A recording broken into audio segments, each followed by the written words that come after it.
especially in like Mesopotamia. They were gambling a lot. They were betting. They probably had dogs that were fast and doing all that. Oh, you think they were doing dog racing? And we know that in Egypt for sure, and in the Middle East. They were the Saluki itself is just a fast. Greyhounds were bred for hare hunting, really, but that for sure turned into like a bunch of Chinese guys gambling in a basement. No way. Yeah. This is David Ian Howe, an anthropologist who studies ancient human beings and their dogs. Now, you probably heard dogs are a man's best friend, but have you ever wondered how this symbiotic relationship started?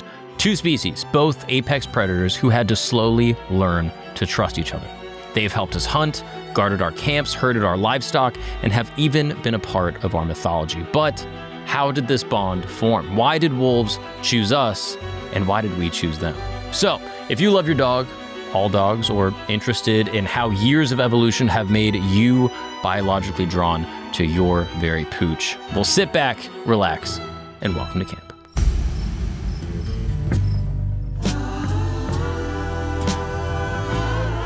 David Ian Howe, how are you? Good, man. How about you? I'm excellent. Thank you so much for joining me. I know you're kind of from this neck of the woods. Yeah. You were just regaling me. Out on the island. Yeah, out on the island. Yeah. That's the thing New Yorkers always say that kind of bugs me. Right? Say on the island. Yeah, you're like on the subway, on the beam, I guess, but you're on the island as well. Online. That's another thing New Yorkers say. Like if you're gonna, you're in Starbucks and there's a bunch of people waiting to order coffee. Yeah. Everyone else in the world says, "Oh, stand in line." But New Yorkers say stand online. That one I haven't even noticed. That's a good point. You say online, right? Yeah, I mean America Online, I guess, but No. Yeah. Gabe, do you say online or inline? He doesn't speak English, so it's fine. It's fine, okay? Regardless, out on the island, and now you're here in the campsite in my beautiful tent, out deep in the Adirondacks. it's cozy. Not in Brooklyn. We're far, far away, somewhere upstate, maybe in Pennsylvania. Maybe we're in the Poconos. Maybe we're in Woodstock. Who even knows? Yeah. All right. But at the end of the day, you are here for one reason only, because today we're talking about two of my favorite topics in the entire world.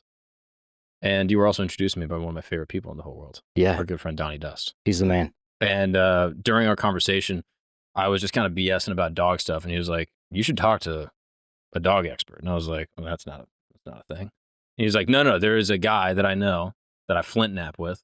And his name is David Ian Howe, and he's a wonderful, there's a word for it, remind me again? Ethnocynologist. And what is an ethnocynologist? It is the study of dogs and people in human cultural contexts. Basically dog history. You're a dog anthropologist, and that's again, two of my favorite things, history and dogs. So can you just explain to the people kind of your background and your research, what you like to lecture on, and then basically we're just going to start from the very beginning. Tell me the history of the dog-man relationship. Yeah, man. So I was really into history as a kid, went to school for that, realized you can't really, get a job with that. So you're like, let's get more specific. Yeah. Let me get very much more niche. And then I took an anthropology class where we watched Chappelle's show, actually. And she was telling us, like, she put the blind white supremacist on. Yeah.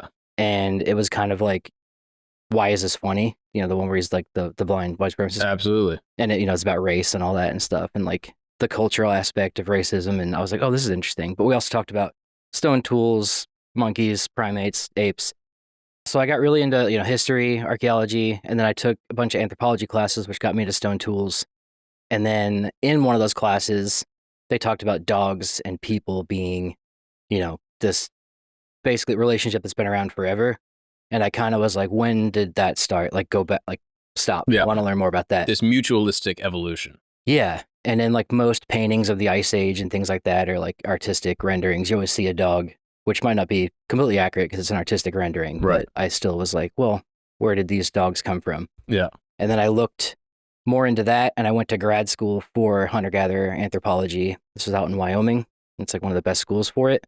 And just did all of my research on dogs and like, how do I learn more about this? And yeah, so stone tools, I can make stone tools, did all that hunter-gatherer stuff. And it just goes hand in hand with how humans operate zoologically on a landscape, is how dogs came to be, if that makes sense.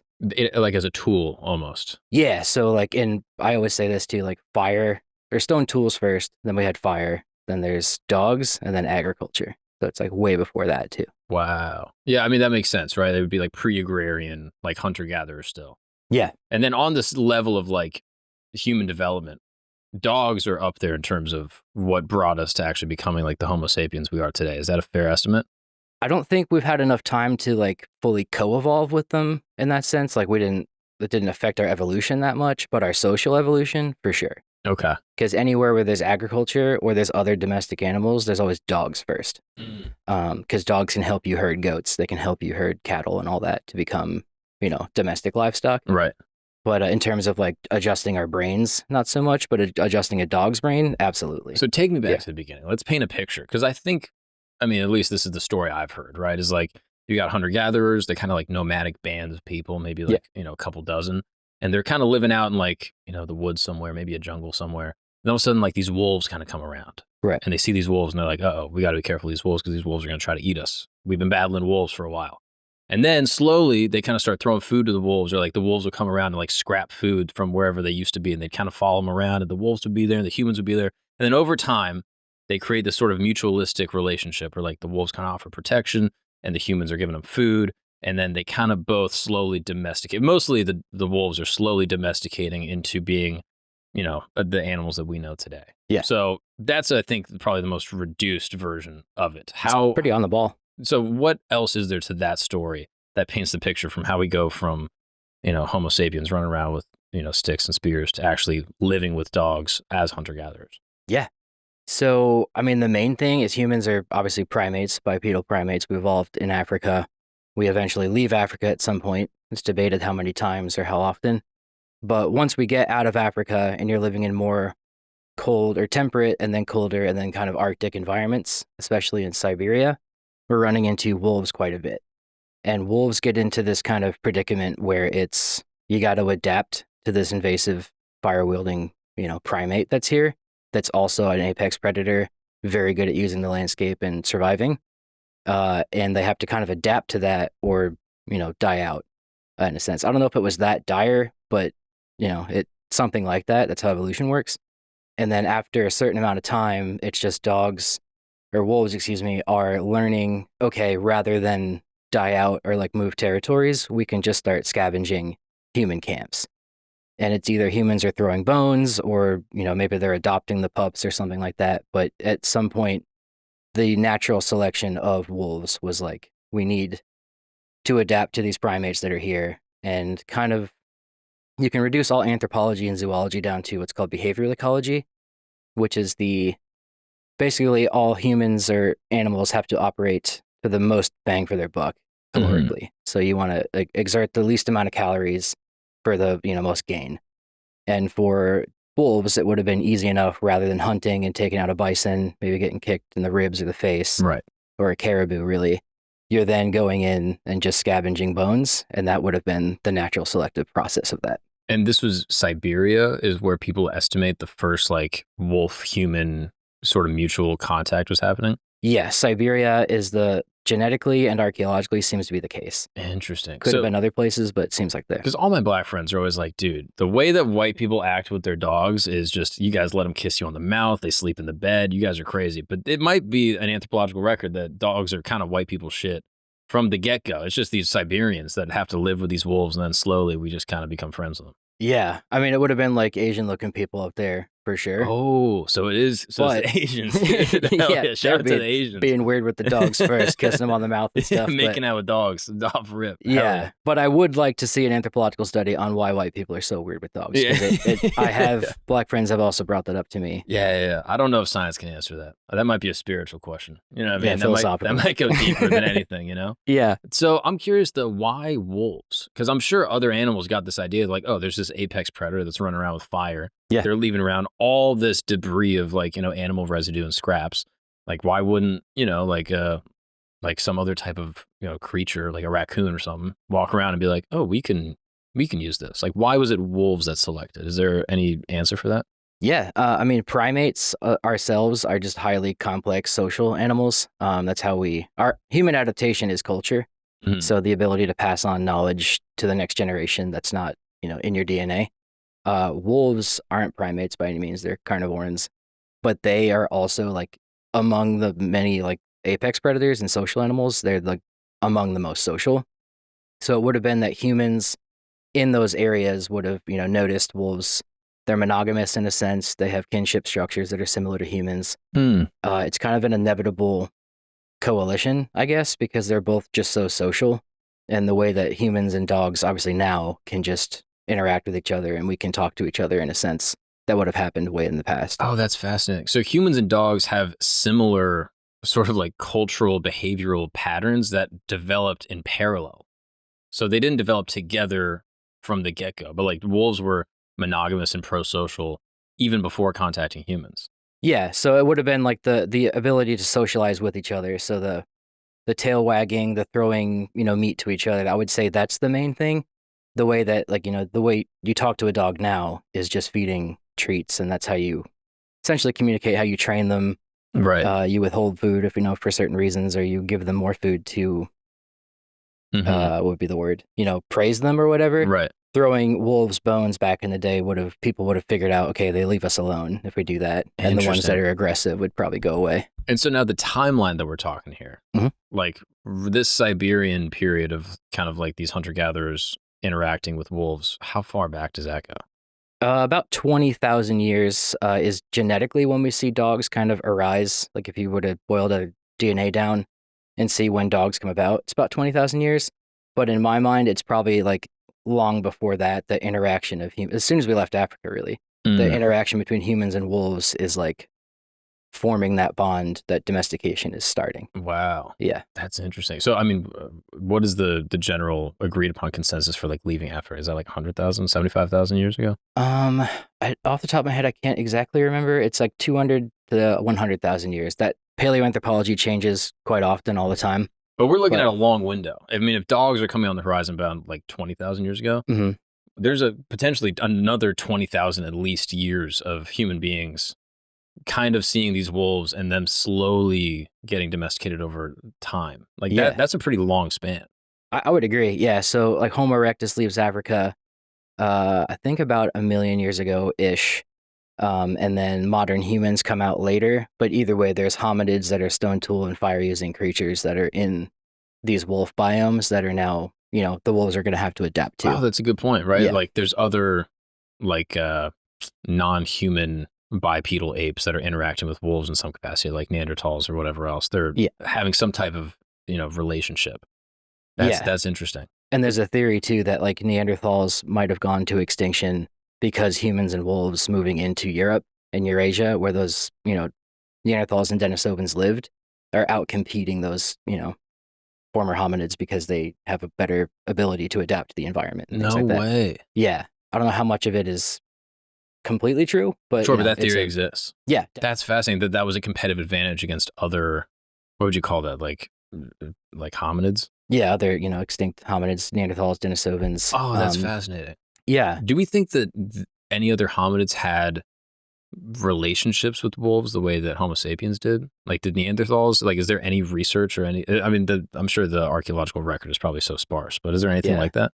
None that's like concrete evidence. There's like wolf footprints in a few caves, I think. There's tons of hyena footprints too, but in terms of like wolves and Neanderthals interacting, I don't think there's any current concrete evidence of that. Oh, dude, if I was a dog and my master was a Neanderthal, like what would you do? I would be so pissed. I'd be like, dude, I got the best master in the world, and you see like a Homo sapien with a dog, and he's sitting on the couch, and you're like, damn it, dude, I got the wrong one. They get the better food. Yeah, I know. You'd be like so pissed. You're like, I backed the wrong horse here. Yeah, damn, that's exactly. Crazy.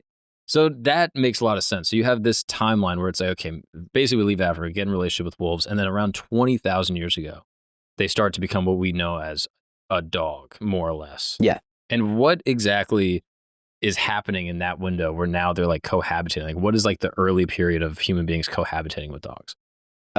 Probably a lot of hunting together. And if not hunting where we're like actually, whistling and telling them what to do and stuff like that, they would have just been following humans around.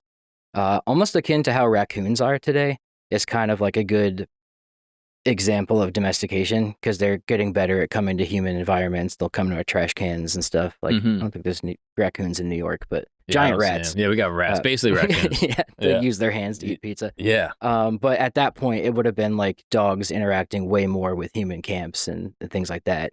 And then while we're hunting, either, and Donnie's kind of posed this too, like we kill something like a caribou, for example, and you stab it, it's bleeding, and you got to chase it for a bit. Wolves might beat you to the carcass, kind of thing. Or we were just shooing, wolves away from an animal carcass, and then you're interacting. Throw them a bone, they'll leave you alone. Wow. Kind of thing. What's up, guys? We're gonna take a break really quick because I gotta tell you a story. Imagine you're sitting in your house. It's cold outside. It's a little snowy, and you're like, man, I just want a panini. So you go and you order it, from DoorDash or something like that, and it never gets to you. You're looking at the app. You're like, dude, it's been 4 hours. Where's my panini? You're calling. No one answers. Well, this is a true story that happened. There was a woman, a client, that was working as a DoorDash driver, and she slipped and fell on an icy walkway outside of a Panera Bread in Fort Wayne, Indiana. She breaks her elbow, which leads to surgery and hardware having to get inserted into her arm. She can't work. And originally, she sues Panera, and Panera was like, okay, we'll give you like $125,000. But then the good people over at Morgan & Morgan fought for her and got her the $1 million verdict that she deserved. Yes. If you never heard of them, Morgan & Morgan is America's largest injury law firm. Yes, and they're that way for a reason. They've been fighting for the people for over 35 years. Now, I'll be honest, if I ordered, a panini and the woman gets paid $1 million because she slipped, I mean, it's a tragic thing to happen, of course, but I deserve a little bit of that.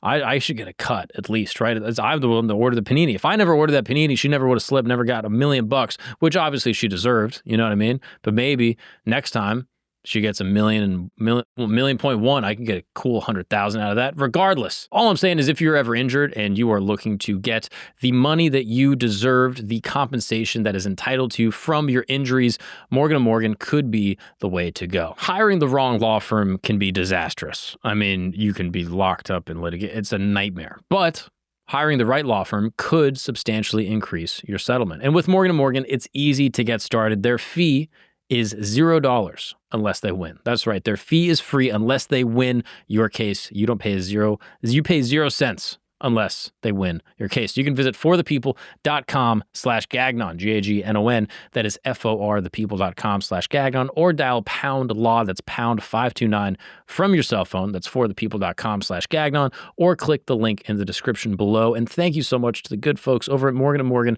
for sponsoring this program and making this show possible with this paid advertisement. Well, let's get back to the show.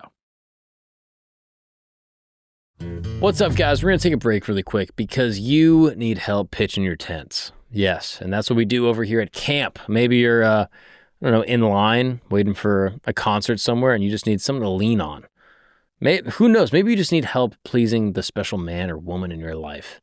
And that's why I want to talk to you guys about Blue Chew. Blue Chew is the ultimate service to get you discreet supplements right to your home. And what do these supplements do? They give you that leg, that third leg, the important one. And Blue Chew is going to help you lay it down, okay? It's an amazing service that's coming straight to your door. And for the listeners of this very program, they are going to get their first month of Blue Chew for free. All you need to use is the promo code GAGNON, Gagnon, and you'll have them gagging. You know what I'm talking about? I'm saying, my boy. So go to bluechew.com and try the promo code GAGNON, Gagnon, and you're going to get your first month free. All you got to do is pay $5 for shipping. That's like a coffee, okay? So to skip your morning cold brew and instead get that hard brew for an entire month. Yes, that is at bluechew.com. Use the promo code GAGNON and start laying it down like they deserve. Let's get back to the show. Now, I've heard the theory floated that, animals, specifically dogs, helped human beings evolve in certain capacities. And there's probably some very direct ways, but there might be some subliminal ways. And I've heard different theories of, different ones. So I'm curious, in what ways did cohabitating with wolves and dogs by proxy actually help human beings evolve and become even more dominant? Yeah. One major thing before dogs are about, you have humans are much better at thermoregulatory, behavior. So we can take bone needles and make complex clothing to allow us to live in these colder climates and environments and things like that. Neanderthals weren't so good at that. They would just kind of almost hibernate in caves half the time. Or they would at least experience torpor. So a prolonged state of just I'm fucked. Like it's just so cold, you know. I can't go outside and hunt. What's the word for that? You said torpor? Torpor, yeah. Which is just a fancy word for just like, yo, shit sucks. Yeah. Damn. It's when you're like depressed in a cave, you know, Yeah. inert kind of thing. Yo, I've been on some torpors, dude. Yeah. That shit has happened to me. Yeah, I've kind of experienced it right now, actually. No, dude. But yeah. Ever since I've been doing this podcast, dude, I've been torping out, dude. Sitting I with think you. the Celsius kicked in. That's what it is. But That's why it's so cold, dude. That's why I call it Celsius. That's crazy. I never thought about that. Come on, Okay, dude. there we 5D. go. There you go. You got the master's degree. Yeah, so we can get into these more cold environments, and that's what's allowing us to get near these wolves better. But once you know, you have wolves, you then have, or sorry, domestic dog. I'm gonna keep using that interchangeably, but you get what I mean. Domestic dogs, you now have an animal that can see, or we see better, but they can smell better, hear better, all that. You don't have to exactly stay in a cave to worry about bears and lions and things like that. You have a wolf that can just sit outside a structure on the plains and, you know, smell or hear something coming up. You don't have to worry about it as much. So I defense is a big element. Yeah, defense and like sentry, I guess. It can just tell you when there's a tiger outside. Because Right. before that, we know people are being eaten by cats and birds and stuff like that long before that. But And I've heard that this idea of like specifically just having defense, like just a sentry, like having a guard dog or like a watchdog helps human beings like sleep better. It gives like more free time. And all of these things ultimately create more innovation. You're able to like create more complex tools. You're able to like observe like, you know, like animal patterns. You're able to sleep more, which like has like tremendous benefits to like just cognitive health. yeah, oh, fully agree. Are there other things in that regard where like just having dogs nearby just like genuinely changed like our physiology? I think, yeah, the sleep thing. And then, because I know psychologically, if you're sleeping with another person, you sleep more soundly because it's kind of defense, I guess, in a sense, or safety. Wolves, it's the same thing. And like when you have a dog, you do sleep better. You sleep more soundly, I think. I for sure do. Like after my dog passed, I was just like, the f is going on? Like at my house You were every on night. edge. Yeah, and I was like, I've not had this before because I Yeah. had like a giant German Shepherd that was huge. Nice. And like once that, you know, line of defense is gone, you're like, I'm definitely getting like robbed tonight or something. Yeah. What was his name? Strider. Strider. Yeah. Hell He's yeah, a dude. big boy. He's the guy on the thumbnail up there. And But he slept on the bed? he hated it, actually. He would, Really? yeah. So funny enough, and this kind of goes into your question, he would have multiple like spots in the house where he would sleep, where he had an eye on me and on the door. Or, No like, way. Yeah, some kind of like entryway. That's him right there. Big boy. He's an elk hound and German Shepherd mix. But yeah, he would sleep like kind of looking down the hallway right outside my door, or he'd sleep by the front door looking at down where basically I would come to, because he couldn't be chill. He wouldn't chill out unless he knew I was like safe, which is pretty cool. And I never taught him that. Like it'd be way too much work to teach him that. I could barely have time to teach him to sit. But like, yeah, he just did that. So I think wolves back then, they have that ability to like, they're constantly patrolling their territory. They're talking, howling with each other. Other wolf packs, they want to defend their territory. They're always vigilant. So having that essentially like an AI flesh robot that's outside your house doing that, or a village, people can just, you know, expand into anywhere across the planet. Yeah, that's so fascinating. Yeah. Now, were they breeding them? You can see genetically, I can't think of the name of the study right now, but you can, like dogs being traded across the old world. So about 20,000 years ago, once they start getting domesticated and like we see dogs genetically, there's like, you know, you can see genetically them going to across Eurasia, into the Americas, down into Africa and all that. And you can kind of see, you know, my dog, if you have 200 gatherer bands that are kind of communicating with each other, because you got to meet to exchange goods and, you know, children, so you don't get inbred. Yeah. You have probably like my dogs are faster. These ones are black. These ones are, you know, better at, they don't need to eat as much or something. They're better at the cold. This one swims. More obedient, whatever. Yeah, something like that. You're trading dogs just like you're trading stone tools or any other kind of commodity. Oh, that's so interesting. Yeah, so we can track dogs across the world like that. Wow. Yeah. Were there any like hunter-gatherer groups that we know of, maybe even to like more contemporary, you know, history, that were masters at dog breeding, or they were masters at like rearing dogs? Once the Neolithic comes about, so after agriculture and like the rise of complex civilization, you do have like just a boom. Like anywhere you see farming and agriculture, you do see dogs, like their population boom as well. So there's no like I can't dig up a site and see a kennel, or like this guy was definitely breeding dogs here. But you can just assume, because we know in like big complex civs, you have people that are now making barrels all day, people that are making shoes, there's soldiers, there's, someone that specializes in just stone tools where everyone else is farming or something. You probably have a kennel master who's like, especially in like Mesopotamia or like or Uruk, those old cities, they were gambling a lot. They were betting. They probably had dogs that were fast and doing all that. Oh, you think they were doing dog racing? Oh, for sure. Really? Yeah, we know that in Egypt for sure, and in the Middle East, they were the Saluki itself is just a fast. Greyhounds were bred for hare hunting, really, but that for sure turned into like a bunch of Chinese guys gambling in a basement. No way. Yeah. Just throwing stacks down, watching dogs. That's crazy. And Yeah. how far? I mean, how long ago was? Is that like Middle Kingdom, like Old Kingdom? In terms of Egypt, I'm not sure, but basically 10,000 years ago onward, when the Ice Age ends, you have like the dog breeds kind of changed into this more slender, standardized dog. And then in places like that, you have more specialized breeds like the Saluki. Oh, that's fascinating. Yeah, it's probably for hare hunting, but they're definitely gambling. Right. I mean, I imagine they have like, dual purpose. You know what I mean? Like you breed them for some type of practical use, and then slowly that becomes kind of like an entertainment kind of, system afterwards. I would agree. So I'm curious, like, was cuteness a trait that was selected for? Absolutely. So it's selected for, and it's also just a byproduct of domestication. If you think of like an ibex is a wild goat with the big horns and stuff like that. Crazy looking. A mouflon, I think, is a wild like sheep, bighorn sheep out west. They're kind of the same thing. And then aurochs are an extinct kind of cow. That's what cows were bred from.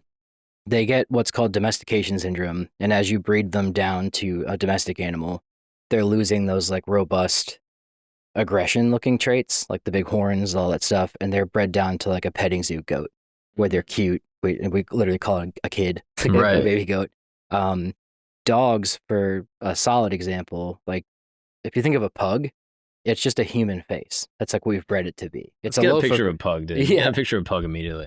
Like a loaf of bread with feet. Did you see that?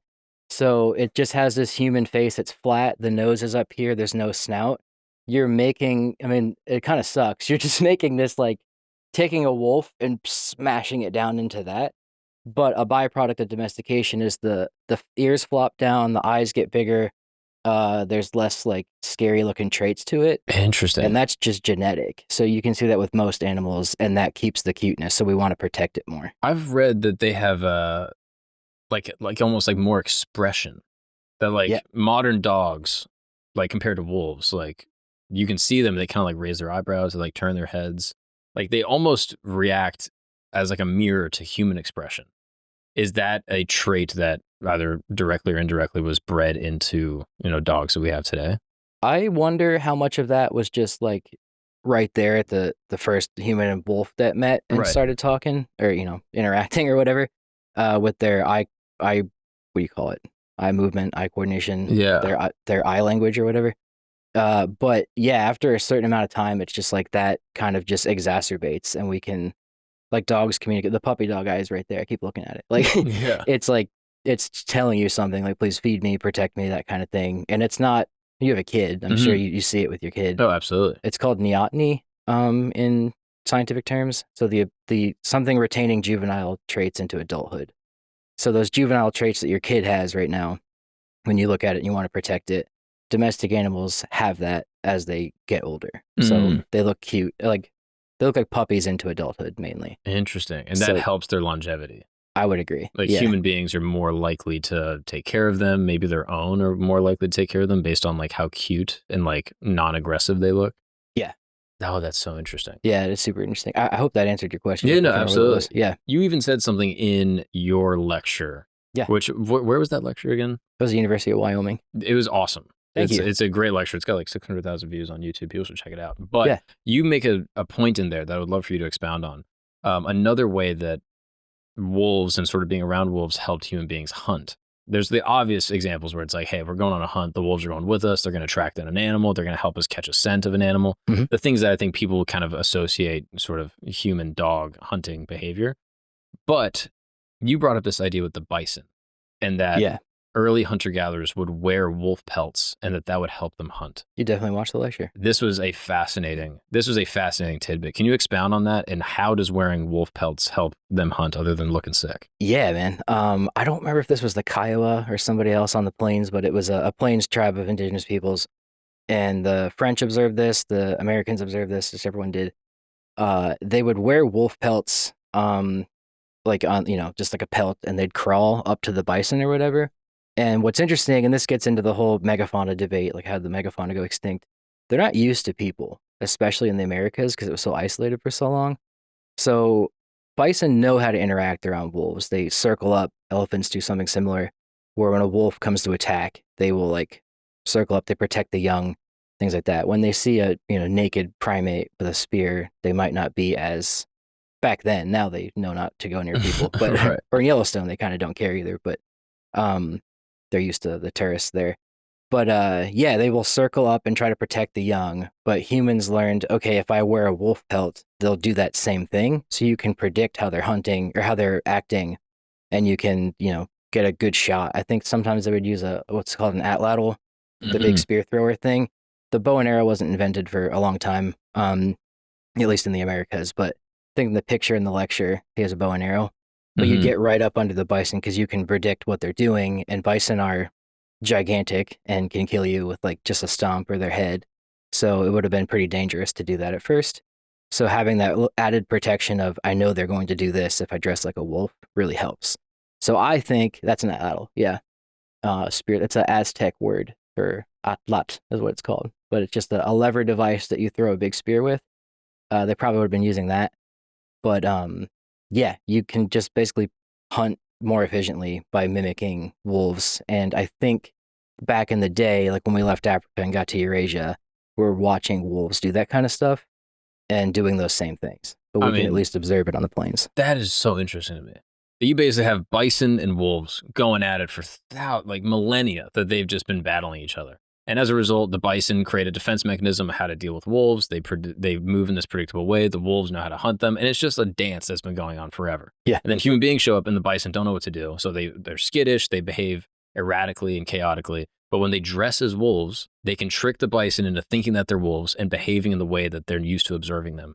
And then you can get right under them and sneak attack them. It's just like, one, human ingenuity, and two, thanks to the wolves. You know what I mean? Yeah. Appreciate that. You know what I mean? Yeah, +1 for them. Because it's remarkably fascinating how, it means monkey see, monkey do, essentially, how humans adapt to a landscape. But most of archaeology is understanding how humans use the environment they're in to, adapt and survive kind of thing. Right. So that, like, wolves being part of that environment would have been like a learning tool, but also you had to work around it kind of thing. Right. But, I mean, that's just like so brilliant. I wonder if they do that with other animals. Like I can imagine early hunter-gatherers like basically using the way other animals hunt. And they're like, okay, we can do some version of this. You know what I mean? Like, or like we'll camouflage, we'll hide somewhere. You know what I mean? Like we'll run and chase them down and we can outrun them. Yeah. But just straight up dressing like wolves, I'd never heard that before. Yeah, me either, until I read it in that, it's called an ethnography. So like when the French would write, here's what the natives were doing and stuff. And like, you just read that and I'm like, that's really cool. So clever. Yeah. Oh, that's wild. In terms of other animals, I can't really think of something off the top of my head, but I do know you're watching birds and other animals, especially like the early peoples in the Americas coming through and colonizing it, or peopling it, I guess, back in the day in the Ice Age. You're probably watching animals eat certain like fungi because you don't want to trip balls and eat it or get poisoned and shit yourself to death. Well, this is the story I think with ayahuasca that I've heard this. Like it's sort of folklore, but like that the jaguars what ultimately led I don't even know, the Mayans, but basically like Central Mesoamerican, indigenous people. I don't actually know it was the people before the people, I think is how they describe them. Oh, okay. Like the Mayans would talk about this like proto tribal group that didn't even have a name. They're just like the people before. Okay. And that the jaguar showed them how to find ayahuasca. Because like to find ayahuasca, like you have to mix these two different, like you basically have to mix like a mushroom with a tree bark. Huh. And you have to make like a brew out of the tree bark. I did hear this. And then mix it. It's like a very complex form of chemistry that gives like the most insane hallucination, especially for people, 20,000 years ago. Yeah. And so, I mean, yeah, they would have been tripping. And so for them to figure this out is like pretty remarkable. And their story is like, oh yeah, the jaguar showed us. And so some people think like, oh, maybe that is a semi-true story of like a jaguar eating these two things simultaneously and then having this weird hallucination where like they're looking at this jaguar just like absolutely tripping balls. Yeah. Other people think it's just like, oh, this is folklore for like, a human being did it and then they said it was the gods or whatever else. Yeah. But that idea of like watching animals eat stuff and being like, oh, that stuff is good to eat, that stuff is bad to eat. It's just, again, just really ingenious, I would agree. Yeah. I don't know how much of a mix of both of that it is, especially for ayahuasca, but because it is, like a complex potion, essentially. Truly. Like, how do these two things interact that way and then know what it does when you drink it? But yeah, I imagine a lot of stuff is just watching animal behavior. And we can get into this later, but with like Anubis and Egyptian mythology, dogs always kind of serve as like a spirit guide where they appear when you die and they help you meet the other gods or whatnot. I think that comes from scavenging bones and things like that, and how dogs were, how they came to be from scavenging carcasses and all that stuff. Oh, interesting. So Anubis, when you die in Egyptian mythology, he greets you and like puts your heart on the scale or whatever. Mm-hmm. And like you face the judgment of a dog, which is like really interesting to me in itself. But I think that comes, and he's the god of the dead. So I think that comes from jackals scavenging tombs and all that. And in Aztec mythology as well, there's a Xolotl is the dog god. It's Quetzalcoatl's brother or cousin or something like that. But he, same thing, dogs will ferry you across the river to the land of the dead. So if you were kind to dogs, they'll help you cross it or whatnot. But I think, especially in Aztec mythology too, when they were creating the world, there's like 4 iterations of it. Then the last time they like got a bunch of bones that didn't work correctly, tried to make all these people. It's kind of just, how those pantheon religions go. There's a million different ways to talk about it. But Quetzalcoatl and Xolotl go down to the underworld and find a bunch of bones. And it's just interesting that the main god and his dog go down, they find bones, and the dog finds the bones. They bring that back up to the world and then make the final iteration of people out of those bones. Interesting. Yeah. So it's connected. Right. So yeah, I guess the early, like cohabitation with dogs then influences the folklore that then comes from those agrarian societies. Yes, exactly that, I think. Right. It's super interesting. And I know a lot of people might try to connect like, oh, did the Egyptians meet with the Aztecs or something like that? But I probably think it's not. They probably both had dogs. Yeah, exactly that. Yeah. And the dogs have the same behavior. They scavenge dead stuff and just kind of arises from that. Right. I mean, again, I love those theories. Don't get me wrong. Yeah, where it's they're fascinating. Dude, the Aztecs and the Egyptians were boys. I'm like, all right. I mean, they both had pyramids. They both had dogs going to the afterlife. But then there's also like, all right, well, maybe that's just like the best way to stack up stones really high is make them into a pyramid. And if they both have dogs, they're probably using them for similar reasons. And, it's not impossible that they would deduce, similar folklore from having similar relationships with these dogs. Yeah. Yeah. It's just, I don't know. To me, that's fascinating. Yeah. The Egyptians loved animals in this way, huh? Really did. Huge statues of them. Cats, dogs, like they would like deify them effectively. Yeah. There's one that's like a hippo, crocodile, and like parrot at the same time or something. Right. I don't know what it is, but. Now, would you say that every prehistoric civilization had a relationship with dogs? The only place that dogs don't really get to early on is like South America and Australia for a bit. Makes sense. Because they can't get through the tropics for whatever reason. Mm-hmm. I guess it's because like when early peoples are exploring the tropics, you can boil water and know not to drink the putrid shit. Mm-hmm. But a dog's going to sneak off and drink it and it dies or something. Mm-hmm. I don't know what it is, but eventually the dingo gets to Australia, or a domestic dog that becomes a dingo. How does that, is that back in Pangea days? Like how does he get to Australia?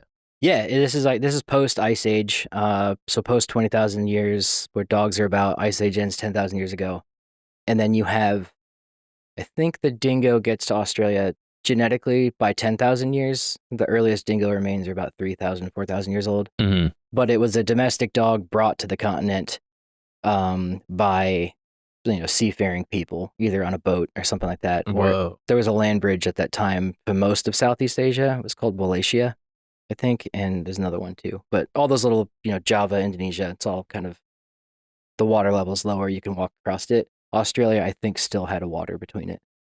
But dingoes get there. There's no wolves, there's no mammals on Australia. It's all marsupials, right? Which I guess are mammals, but non-placental mammals, I should say. And then dingoes get there and they're like, holy shit, like kangaroos everywhere. And they just dominated the landscape. Oh, wow. So my theory would be that that's why the thylacine kind of went extinct. You can see obviously, like, colonists getting there in not colonists, you'd say. It's like the British getting there, whatever. There were literal warrants for shooting Tasmanian tigers. But I think the dog kind of outcompeted them, and their populations dwindled already. So, and the dingoes just kind of did their own thing. That's fascinating. Yeah. I would presume that the dingoes would have some type of like disadvantage. Like if not every, but like the vast majority of the animals on the Australian continent are marsupials. I would assume that there's a biological adaptation or an advantage for being that way, right? Like you have to cross like mass stretches of land, and the outback is massive, and you got to have your babies with you, and you got to move quickly. So it's like, all right, you can understand why a kangaroo kind of looks the way it does. But then all of a sudden you drop like this dingo in there that's used to being in, you know, like Tajikistan or whatever. Yeah. And then all of a sudden now they're in Australia, and they're like, oh shit, how do, like, I've figured that the environment that created all these marsupials would disadvantage, you know, like a canine or a dog in that way. Yeah. But for whatever reason, they seem to like they dominated. I'm looking all around because you asked a good question. I'm trying to think of an answer. But I don't know, actually, why there probably is an advantage to marsupials over placental mammals in Australia. That's a question I'd never really thought of. Right. But I guess maybe by the time they get there, there's already such a diverse like ecosystem that they can just post up in their little area. They don't have to travel as far. Yeah. And they can just chomp on wombats and shit. You know what I mean? And just keep it pushing. Did you know wombats shit cubes? No. No, I didn't know that either. Yeah, can we pull up wombat shit immediately? Yeah. I'm absolutely, there's no way. They're cubed? Something like that, yeah. And there was a Pleistocene wombat too, so like a giant one in the Ice Age, so they just shit like Amazon box size cubes. Yeah. Dude. Yeah, look at that. That shit looks delicious. I know, it's a brownie, dude. Yo, the forbidden brownie. Thank God we don't have those here, bro. I would be chewing on that all the time. Why are they, dude, they got cubed assholes? Can you pull up a wombat pull up a wombat asshole. That's crazy. There's no way. Why is that? That is bizarre, bro. Dude, wombats might have built the pyramids, dude. That's crazy. That is wild. Yo, that shit is kind of cubicle. Yo. I think that's its pouch. No, dude. You think that's a cube? That's its little wadussi. That's wild. That makes me feel uncomfortable, to be honest with you. I never knew that they poop cubes. My barber told me that. Shout out. You don't got to zoom in. It's got a glaze on it. Damn. Yeah, but if you look up Ice Age Australian animals, like they had giant kangaroos, they would have been like a formidable, scary ass, just like the Americas, just giant kangaroos, giant, iguanodon, whatever that thing is. That's what I feel like Australia looks like now. Yeah, dude, in certain parts. Yeah. Like that's what I assume it is today. Just go out there and fucking die. Yeah, like what the hell? That might just be a photograph. I don't even think that's a painting. That's just a flick. I talked about this with Donnie too, and I've done this. Usually does pretty well on stage, but you think of Australia as this big poisonous place with snakes and scorpions and this box jellyfish that can kill you. Yeah. But like, you avoid that stuff, you're fine. But like to other people around the world, like in America, we used to have bears and wolves just like walking through Jackson, Wyoming. That's a decent point. And it's like just remnant Ice Age predators are just gutting people. Yeah, I grew up in Florida. Yeah. And like, okay, so you have Australia at the south. In a way. Like I to this day have a fear of bears. Okay. Like as a guy that lives in Brooklyn, New York, I'm like genuinely afraid of like not gay, like just actual bears, like just like not gay bears. The Florida black bear is like, because as a kid I would walk out of my backyard. You have bears there. Yeah, dude, I would walk in my backyard and there would just be a bear once a week. Just really? Like just posted up, just going through the trash, just like chilling, and then you'd go out and they would freak out. They'd be like, and then they'd run. But like sometimes they would just run up a tree. Are they pretty big? They're small. I'll be honest. They're pretty small. But you'd go out there and you see a really small one, and then that's when you knew you were, because you would go out there and you'd be like, oh, the bears are pretty small. But you see a really small one, and you're like, oh, that's a baby, and the mama's around. Yeah. And like you would hear like crazy like, and then like the bears would smack the ground, and then they would run up a tree, and then my mom would be like, yeah, you can't go outside for the next 3 days because like we don't know when the bear's gonna come down the tree. Like there's a whole family of bears in the tree directly outside my house, and we just gotta chill. So my mom would be like, go in the lake. Then you go in the lake, and then there's just alligators everywhere. Yeah, dude. And so my childhood was just like dodging bears and alligators. I lived in Georgia for a while in Augusta, and I was up on the Savannah River right there. And I forgot there's like alligators there too. Yeah. And I had my dog who's like born and raised in Wyoming, and like in the mountains where you're used to moose and bears and stuff. And then he's just playing in the water, and I'm trying to take pictures like for this photo shoot thing. No. For Instagram, and I'm like, wait a minute, there's fucking alligators here. Like I had to like rip him out of the water because he's just that happens all the time. Like the amount of times like little dogs like in my neighborhood would just like go missing. That's often? Oh, 1,000,000%. I mean, it wouldn't be like every day, but it'd be like, yeah, it wasn't like a crackhead or like, yeah. No, dude, I think the crocodiles would get the crackheads. You know what I mean? They would just, but like, you would just be out and someone would be like, yeah, have you seen my dog? And it'd be like a little, teacup poodle. yeah. And then they would just be gone. And you'd be like, well, they probably got a crocodile got him. You know what I mean? Like, probably an alligator just chomped him. And that happens all the time. I didn't even think about that. Dude, Lake Jessup, like near where I grew up, I think that one lake, because they were using it at one point, like Florida Wildlife, I hope this is not blasphemous. I apologize, Florida Game and Wildlife. But I think they were taking the gators that they would rescue, that they would seize from someone's pool. Okay. Because there would just be gators in someone's pool, like, all the time. That I've seen. And so they would take the gators and then they would throw them into Lake Jessup. And then as a result, they would just breed like crazy. And Lake Jessup, I think, has more gators than the population of Florida. Wow. Like one lake. Like, can you look up how many gators are in Lake Jessup? Estimate? It's insane. Like, I think didn't know that. It's like millions of gators in this one little lake, and people still go boating out there. You just coexist with them, huh? Okay, 12,000. All right, so maybe not them. All right, someone lied. Someone lied to me. You know what I mean? Someone lied to me as a kid. Whatever. You get my point. Okay, 12,000 gators in one spot. That's insane. What's up, guys? We're going to take a break really quick because we got merch. If you don't know, we got camp research and development merchandise. You can see it right here. Also, my buddy Andrew Schultz was actually just out hanging with his fam, having a good old time. All of a sudden, a dude walks up to him and goes, yo, what's up, Schultzy? And guess what he was wearing?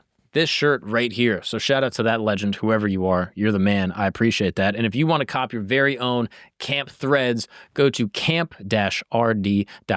We're dropping all sorts of new gear. You can see some of the images here of some of the products that we got.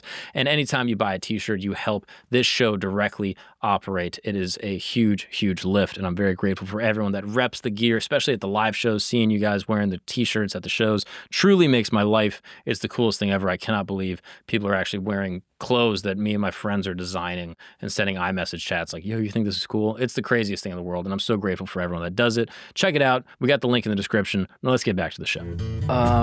But with bears and stuff too, I think, and there's a definite correlation with this with hyenas. Are you familiar with cave hyenas at all? No. Okay, so hyenas I love history hyenas, so I got really into hyenas too. Shout out Chris and Yanni. Yeah, shout out. But they hyenas are just super formidable animals in Africa right now. They scavenge, they do all this stuff. They're kleptoparasites in a sense. They'll take the carcasses of other, they'll steal kills of other animals, usually lions, but lions do the same thing. There would have been giant ones in Ice Age Europe and Asia that had longer legs and they could run faster. Whoa. But you start to see around 15,000 years ago, they disappear in like Siberia area. And that's probably either to do with most animals are dying off with the Ice Age ending. But humans can then send in a dog. Like you have a literal drone. You can just whistle, throw it in a cave, and it will flush out those animals for you. So then you can use those like caves that Neanderthals and other people couldn't get to because it was just cave hyenas are the most frequent thing you find in like Ice Age sites in Europe because they just brought so much shit into those caves. And there's human hair and like hyena feces sometimes too. Ooh. Pretty cool. Sketchy. But you're using dogs to like flush these animals out. And cave bears as well go extinct at a certain point because you and your boys post up outside the cave. Mm-hmm. You got your, whatever that thing was, the atlip or what's it called? Atlatl. The atlatl or whatever that version is out there. Yeah. And then you send the dog in there. The bears run out. Yeah. And then you just something like that. Yeah. Whoa. Yeah. Maybe you go in together and just whatever you're doing, use fire, smoke it out or something. But that's crazy. There's just uses for dogs back then it just would have been a game changer. Right. It's like AI back then. Yeah, literally it is a drone. That is fascinating. Yeah. I'm curious, like, and again, this is going to get somewhat culturally insensitive. No, I don't give a shit. But there are, should I say most? I don't even know if you could say most. But a vast majority, a big number of people on the planet don't eat dogs. Yeah. And there are some people that culturally they do. Mm-hmm. Which again, I actually have no moral qualms about. Like it's funny to joke about, you know what I mean? Like, oh, Chinese people eat dogs. Sure. Yeah. Which is obviously a cultural stereotype, but there also is like a precedent for it. Like they have dog festivals where like they eat dogs. Mm-hmm. And it's just a thing, you know what I mean? And dogs are animals and I eat animals. So like I have no philosophical reason why, or like a logical reason why I shouldn't eat a dog. But yet there's something about it to me that I'm like, you guys did your time. You know what I mean? Like dogs helped human beings get here. Yeah. Like it feels bad to eat them. They worked to not be a kebab. You know what I mean? Like they put in time for it. Like cows didn't really do that. Like, Sure. Like other, like Fish didn't put in the hours. They weren't in the gym shooting. You know what I mean? Yeah. But dogs were. So as a result, I'm like, maybe we shouldn't eat them. I'm curious if you think that there's any, like, I guess, like, anthropological reason why we have an aversion, specifically in the West, to not eating dogs. That's a good question. We did talk about this in ologies a little bit, or she interjected with it, but Did she frame it as bad as I did? no, I think you did quite a good job. I will say, just for the most part, dogs were eaten most of history, all the time. Right. You can see evidence of that, like probably until like 1980. People are just chowing on dogs most of the time when there's food insecurity. I mean, they call them chows. You know you are right. Like Chinese dogs are chow chows. I didn't think about that. Cut that. I'm just kidding. But we'll be right back. So there's the other thing too with like meat has an anthropological thing too. Like in English, we have beef and then cow. Like we have a different word for meat. Right. Like, chicken is chicken for whatever reason. Poultry versus like, I guess, like bird or whatever. Yeah, something like that. Like poultry is what you eat, whereas like birds are the animal. Yeah. But is that's the distinction you're making? Pork. Yeah. Right. I think it comes from French and like Old English, like the different versions of that. But we're more detached from our food. Mm-hmm. In that sense, you can separate pork from pig, and you're not eating a pig, you're eating pork kind of thing. I don't eat a baby cow. Right. Veal. Yeah, saying veal sounds classy. Yeah. Yeah. So there's like that kind of distinction in our culture where it's like we still have dog as dog. You don't have dog meat, doesn't have like a different word. Mm-hmm. Not that it's like a commodity that people eat all the time, but there's some cultural thing where we just don't eat dogs. And I think it's because in, Europe or Eurasia, we had, and in early America, we had, plenty of meat and other stuff to eat than dogs. But the cultural things of like in India, they don't eat cows because of Hinduism or whatever. Mm-hmm. So it just depends on your culture. But yeah, for most of history, like dogs are just eaten, and you can see it in like bones. You can see it in like Captain Cook ate a bunch of dog. You can read it in his journals. Oh, really? He would go to Polynesia. There's a whole other fascinating topic, but island to island, and they kept offering him dogs. If they get to the islands, they'd be like, "Here's a fucking dog," and he's like, "I'm good. Like, I'm not going to eat this." Mm-hmm. And then you can see in his journals, he finally like gives in. He's like, "We'll try it," and he like wrote that it was a good eating because it like they would just. The Polynesians brought pigs and chickens to their islands too, and rats as well, but dogs, I guess, weren't as meaty, and they wanted to preserve the pigs and the chickens and stuff. So they would eat dogs as a ceremonial thing, and it was like usually out of reverence. So they didn't hate the dogs by any means. Right. But then Cook eventually was like, "Oh, you guys got dog?" And like he'd eat some too. Interesting. Yeah. There's actually a great book. Could you look up the name of this? Because I always mess it up. I'll be honest, the title is not the best, but the book is fascinating. It's called Pigs, Witches, and War. Search that book. And it's basically an anthropologist that went through all of these like cultural reasons why people do things and eat certain things or don't eat certain things. Yeah, okay. Cows, Pigs, Wars, and Witches by Marvin Harris. And basically, I mean, just in short, he basically sort of analyzes like cultural stories, folklore, religious ideologies, and where he believes they actually come from. Okay. So, for example, like Muslims, Jews, some Christian sects like Ethiopian Christians don't eat pork. I didn't know that. Okay. Why is that? And if you go to, Muslims, they'll be like, it's in the Quran. Go to Jews, they're like, it's in the Torah. Ethiopian Christians will be like, well, we follow, the Judeo-Christian, sort of like purity laws. Mm-hmm. And so they're like, yeah, we just don't do it because God said so. And then he's like, well, why did God say so? And then he goes all the way back and he's like, well, some people believe that like the pigs would make you sick. He's like, I actually don't think that's what it was. He was like, the pigs were extremely hard to raise. And so even in like agrarian societies, you would have pigs, but they just required so much food that it was actually disadvantageous to raise pigs at scale. Interesting. And so the societies would have, potential famine or like collapse by basically how much they were feeding the pigs versus like how much meat they actually got. So anytime they would eat the pigs, it would be like a big ceremonial thing. And then they eventually said, no pigs. And then similar with like cows, obviously Hinduism is like this belief that the cow is like the sacred mother, that all things exist within the divinity of the cow, and that like, it gives so much.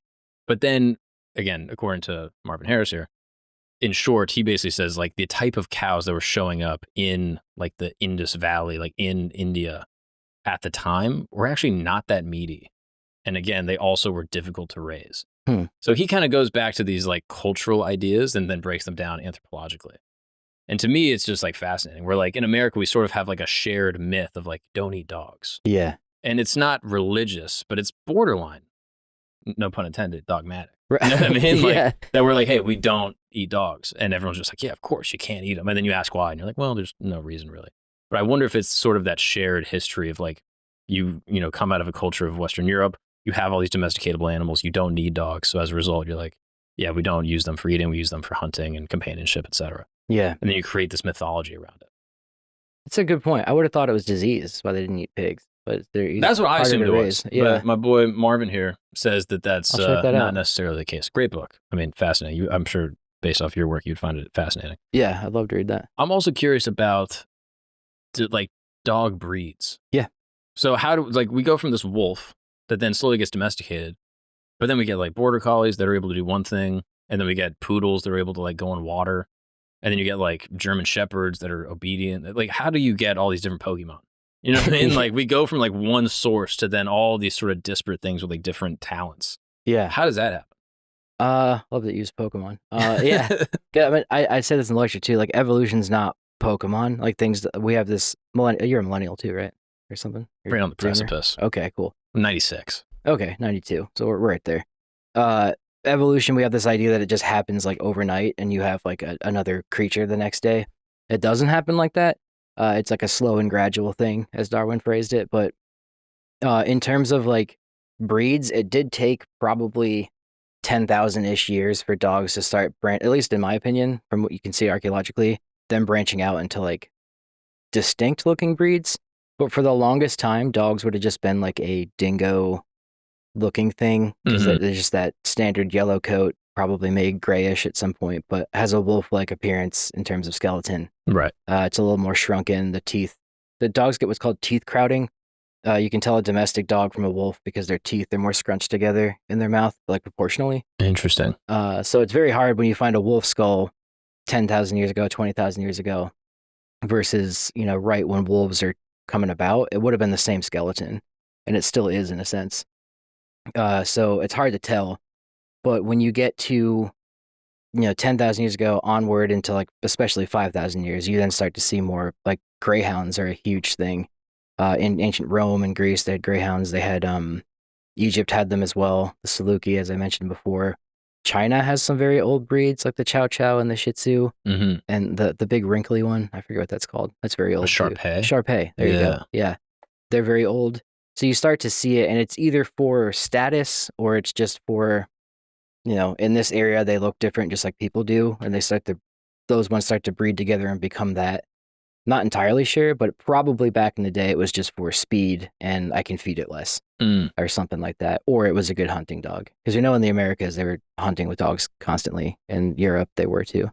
But I guess the type of thing you're hunting would also necessitate a different type of dog. Yeah. So I bet you the predator probably also affects the type of traits you're breeding for. Like the predator you're hunting or the predator? Yeah, the predator you're hunting, or the prey rather. Okay. But like I remember like going like hunting in France. I was out there, we were doing like duck hunting. Okay. And they have like specific duck hunting dogs. I don't even know what they are. But like you shoot a duck, dog runs out, retrieves it. Some type of retriever. Yeah. But then they would be like, oh, but if you're going to go pig hunting, you have to use a different type of dog. And the reason they were explaining to me is that you would get like these little dogs. It was almost like a schnauzery type thing. Okay. And they would go for the pig balls. And they were literally trained to like, they would run after these pigs, and like the pigs would be running around, and these little dogs would run, grab the pig balls and try to make them like, you know, panic, freak out, and then you can shoot them easier. That's fucked up. Crazy, right? Yeah. I mean, it's demented, you know what I mean? But hunting be like that. But they were like, the smaller dogs are actually better because when the boars will like ram them, they fly, but they don't get hurt. Oh, interesting. And so like a big dog might be a little bit slower, but even if they're fast, a pig could hit them and they would take on more damage. Whereas like these little dogs, they would just like fling them, and then they'd be able to run back without as much damage. That makes sense too. But I was like, oh, that's fascinating. So then I wonder if you're selecting for different types of animals over time, like hunting a bison versus like, I don't know, duck hunting, or like hunting like, you know, like birds, or like hunting, I don't even know what else, you know, bears or whatever else. I imagine different types of dogs would do better jobs. You know, like pit bulls, I think were, I mean, they were like literally like bulldogs. Like they were like meant for like hunting bulls or some shit. Some version of that. Yeah. But it makes a lot of sense, you know? I would think so too. And I never thought about that. Like you can take a hit better when you're smaller. Because That's what they hounds told me. are. I don't know if that's true. Some Okay. French guy who was ripping a cigarette while he was telling me. So I mean, I'd hope he was. yeah, but it wasn't. I don't know if it was the best source. If he's not ripping a cig, he's not right. But If you need the little dogs, they're very cute and they can fly in, they come back. all the dogs just like, in the background. Yeah. They were French dogs too. They're like, wow, wow, wow, wow. That's how they sounded. But yeah, man, I don't know, because like raccoon dogs I know are like, hounds are loud, and like if you think of like the typical like British hunt with the royals that would do it, you had really loud dogs that would alert you when they found the prey. They chase the prey, put it up a tree, right? And those are smaller dogs too, because you're that's a raccoon dog, nice.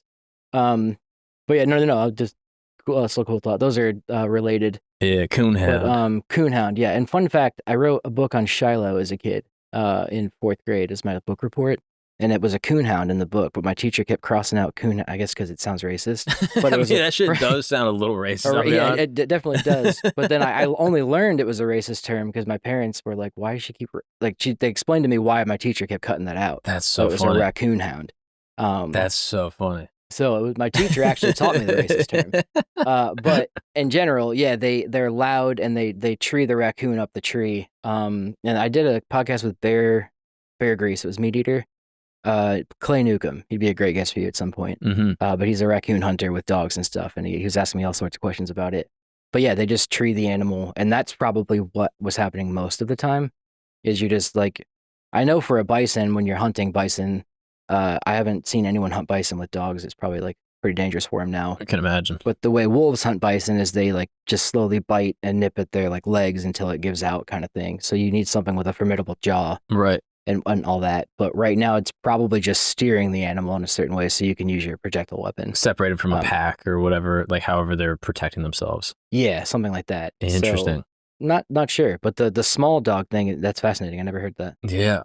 I mean, yeah, I don't know if it's true, but it sounds interesting. He's hunting. I'm not. So I'll take his word for it. Yeah. Well, did that answer your question? Yeah, absolutely. Okay. Yeah, I'm just so fascinated by these dog breeds. And then at a certain point, human beings are just like, okay, we don't care what they do. We just want companionship. Yeah. Is that pretty new? Is that like the last like 60 years, 70 years? I would say like the boom in dog breeds that we like know today is the Victorian era in England. Interesting. Or like in France and stuff too. That's when the kennel club comes about. But you have rich people with leisure time that have the money to like fund a kennel guy to breed these animals to do certain things.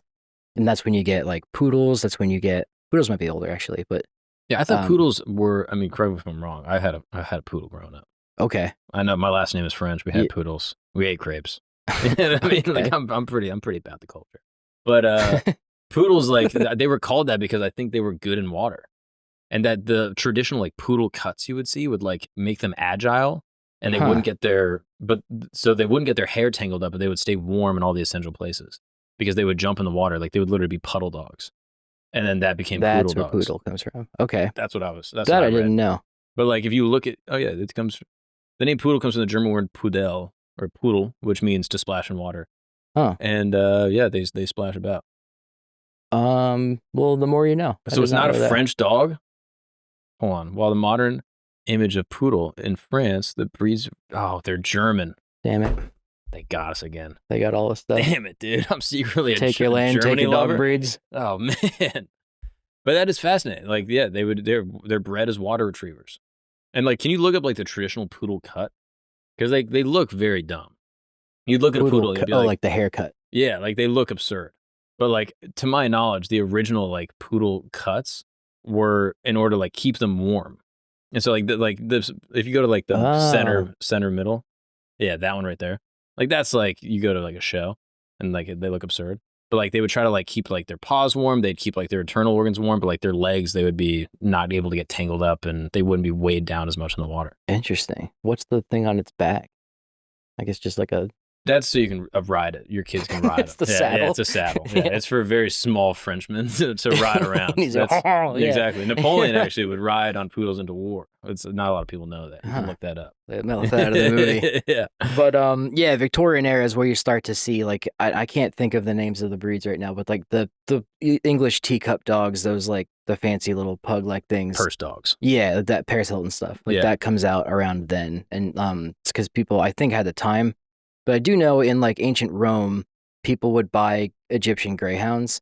And have you been to Rome? Yeah, I have actually. Okay, like any statue you see there, it's either Romulus and Remus and the wolf, or it's a greyhound. And they had, uh, like for whatever reason, I think there's Italian greyhounds too that they used, but they would import fancy ones from Egypt. And if you were like wealthy, you had a greyhound, which is pretty sick. Interesting. So it was a status symbol then, and also probably gambling or just it could hunt and do all that kind of stuff. Yeah. I mean, Remus and Romulus is another great wolf story, like that exists in folklore. It's interesting too. The Mongols, at least I don't know if it's modern Mongol religion, but I know like whatever Genghis Khan was into, humans and dogs descend from wolves together. So like we have a shared heritage as wolves, and he believed his grandfather was a wolf or something, or his great grandfather. He's probably wrong about that, but I don't know. We'll look into it. It worked for him. It got him all the way from wherever he was to like Poland. Yeah, I mean, it kind of worked, right? Yeah, he needed a wolf grandfather. But yeah, Romulus and Remus as well. That was they became the founders of Rome. I don't think the first emperors, but like they were the founding people from like the wolf mother. Yeah, and the wolf like raised them and helped like suckled them or whatever it was called. Right. Yeah. But basically to say like, hey, the Roman people are descendants of wolves. Like it's effectively the same story. No, exactly. And I noticed this too in doing several projects in school when I was looking up dog remains at different archaeological sites. You quite often find dog skulls with like boring on the side, so like holes. And it was probably for a totem pole, or like you just had a staff with the wolf skull on it. But then I was thinking about like you see Roman centurions wearing the wolf pelt thing. Vikings do it. Like the guy who stormed the Capitol had it too. January 6th. That guy. Yeah. But I think really it's just like anytime you put a wolf skull on your head, you just say hell yeah. And yeah, like I mean, truly. Then it seems to be cross-cultural. Whether it was like, there's more spirituality to that, sure. Right. But I think it kind of just stems from hell yeah. Yeah, I mean, it really does. Like more than any, like, I don't know, you put an iguana on your head, people be like, it's interesting. You know what I mean? Yeah. Like, you'd be like, it's cool. It's a lizard guy. Yeah, it's kind of cool, but it's not like, you're not intimidated. But like, you wear a jaguar, you wear a wolf, and people are like, oh yeah, you don't put that guy. Yeah, it's like a warrior type kind of thing. Yeah, because I guess we just see wolves as warriors. Like something like I think it's just built into like our human cultural understanding of like how, dogs and humans co-evolve. Or like, yeah, did you respect wolves? They're warriors. Sure. They're the best of us. And it kind of gets into the, once you get agriculture and you have, sheep and stuff to take care of, that's when like the big bad wolf and like that kind of stuff. And like wolf stuff is a problem today for sure. I know that's a very political topic, but like it's a whole other thing. You got to bring up wolf stuff. Yeah. But it's just kind of interesting because it's like human politics gets so dicey. Wolves are so, related to humans in a sense that it also becomes very political. Mm-hmm. But once agriculture comes about, you start to see wolves are more persecuted. Whereas like before or in pre-agricultural societies, wolves are much more like in the Mongol sense. They're not agrarians. They're pastoralists, so like animals are their whole life. Wolves are more noble or related to them kind of thing. In like medieval England, it's just they're eating your sheep, so you gotta shoot them kind of thing. And it turns into that. And you get the werewolf that comes out of that mythology, I'm sure. Yeah, I think English folklore too, like if you see a wolf or a dog at night that's black and has red eyes, it means like you're gonna die. Right. Or it's a black dog folklore, I think is what it's called. Mm-hmm. But pretty safe bet. Yeah, I mean, you see a black dog, you're gonna die. Yeah, you see like a dog with red eyes, like, yeah, dude, I'm cooked. Yeah, you're probably cooked, right? Yeah, something like that. So that comes about too. But I've noticed in like Western tradition, it does seem to be more. Yeah, there you go. Guardian of the Dead, Underworld, supernatural forces. So if you see Manifestation of the Devil, whoa, that one I haven't heard. That was pretty cool. Agents of Satan, I didn't know that. Wow, Chihuahuas are for sure. Yeah. Yeah. But things like that, it just like every culture somehow has a dog mythology to it or like a wolf mythology to it. Mm-hmm. And I think Odin, when you get to Valhalla, has a dog that sits with him. I don't know what the dog's name is, but Fenrir is the wolf god. I think he's Loki's son or something. His sons eat the sun and the moon every night or something. Or at Ragnarok, they'll eat this, something like that. But there's always like, it has to do with the end of the world, the death, something. It's just interesting.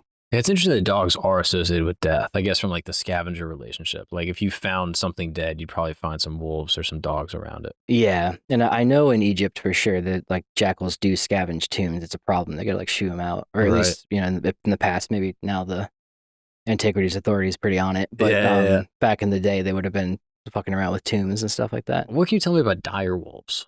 Yeah, that's a whole thing lately. Yeah. Do you want to get into that? I mean, I saw it pop up on the news and it's like, dude, they unextincted the dire wolf. Yeah. And I started looking into it and I was like, they sort of did.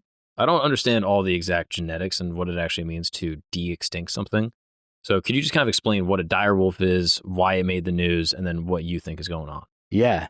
It's kind of conspiracy-ish, so we can put the hats on. Let's do it. But I think Colossal's going after people for calling them out, which means like they're lying about it.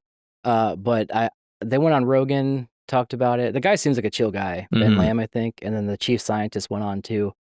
But yeah, they're just genetically modified wolves. They like took some traits from dire wolves that they thought made them. What is a dire wolf?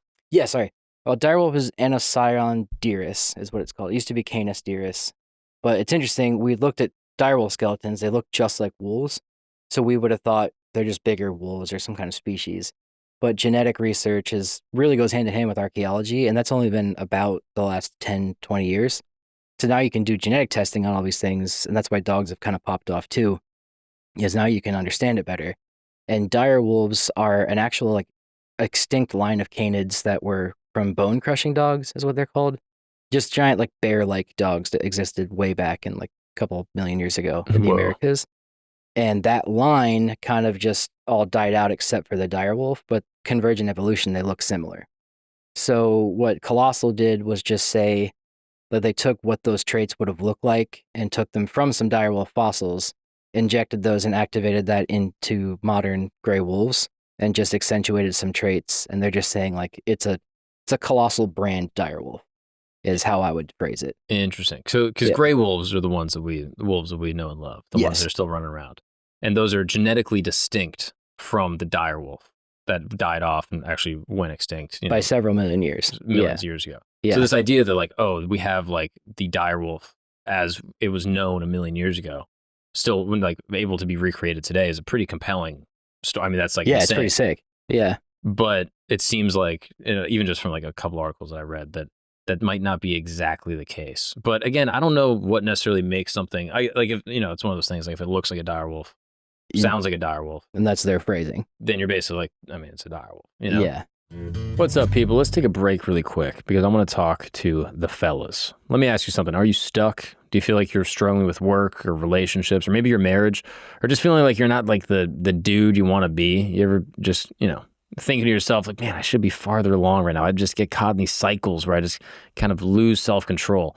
Well, here's the thing that nobody likes to admit. It is possible that porn might be part of the problem. Now, yes, I know, I said the P word. Now, look, I don't want to be overly moralistic here, okay? But if you're someone that struggles with pornography and, research has shown that regular porn users actually leaves men feeling more anxious and less connected and ironically less satisfied. And then it creates a cycle that then you got to be a little secretive about. And you tell yourself like, oh, I'll quit. And then you come back to the same cycle and now you're in a trap. Well, that's where Relay comes in. Relay is a therapist-backed app with actual clinicians designed to help men quit pornography and actually feel better and get control of their lives. And the difference with Relay is that you're not doing it alone. With Relay, you basically join a small group of guys that are kind of on the same road. They're sharing accountability and encouragement and actual tools to help when triggers hit and you're feeling, anxious or alone. Relay helps you feel a little more connected. And you can stay totally anonymous, but for the first time, you're not going to be in this battle alone. I mean, think of it like a gym membership, but with your brain and for your habits and for the future of your relationship maybe, right? Thousands of men and their families are already seeing some change because the men in their lives are a little bit less stuck. So if you're feeling stuck, check out Relay.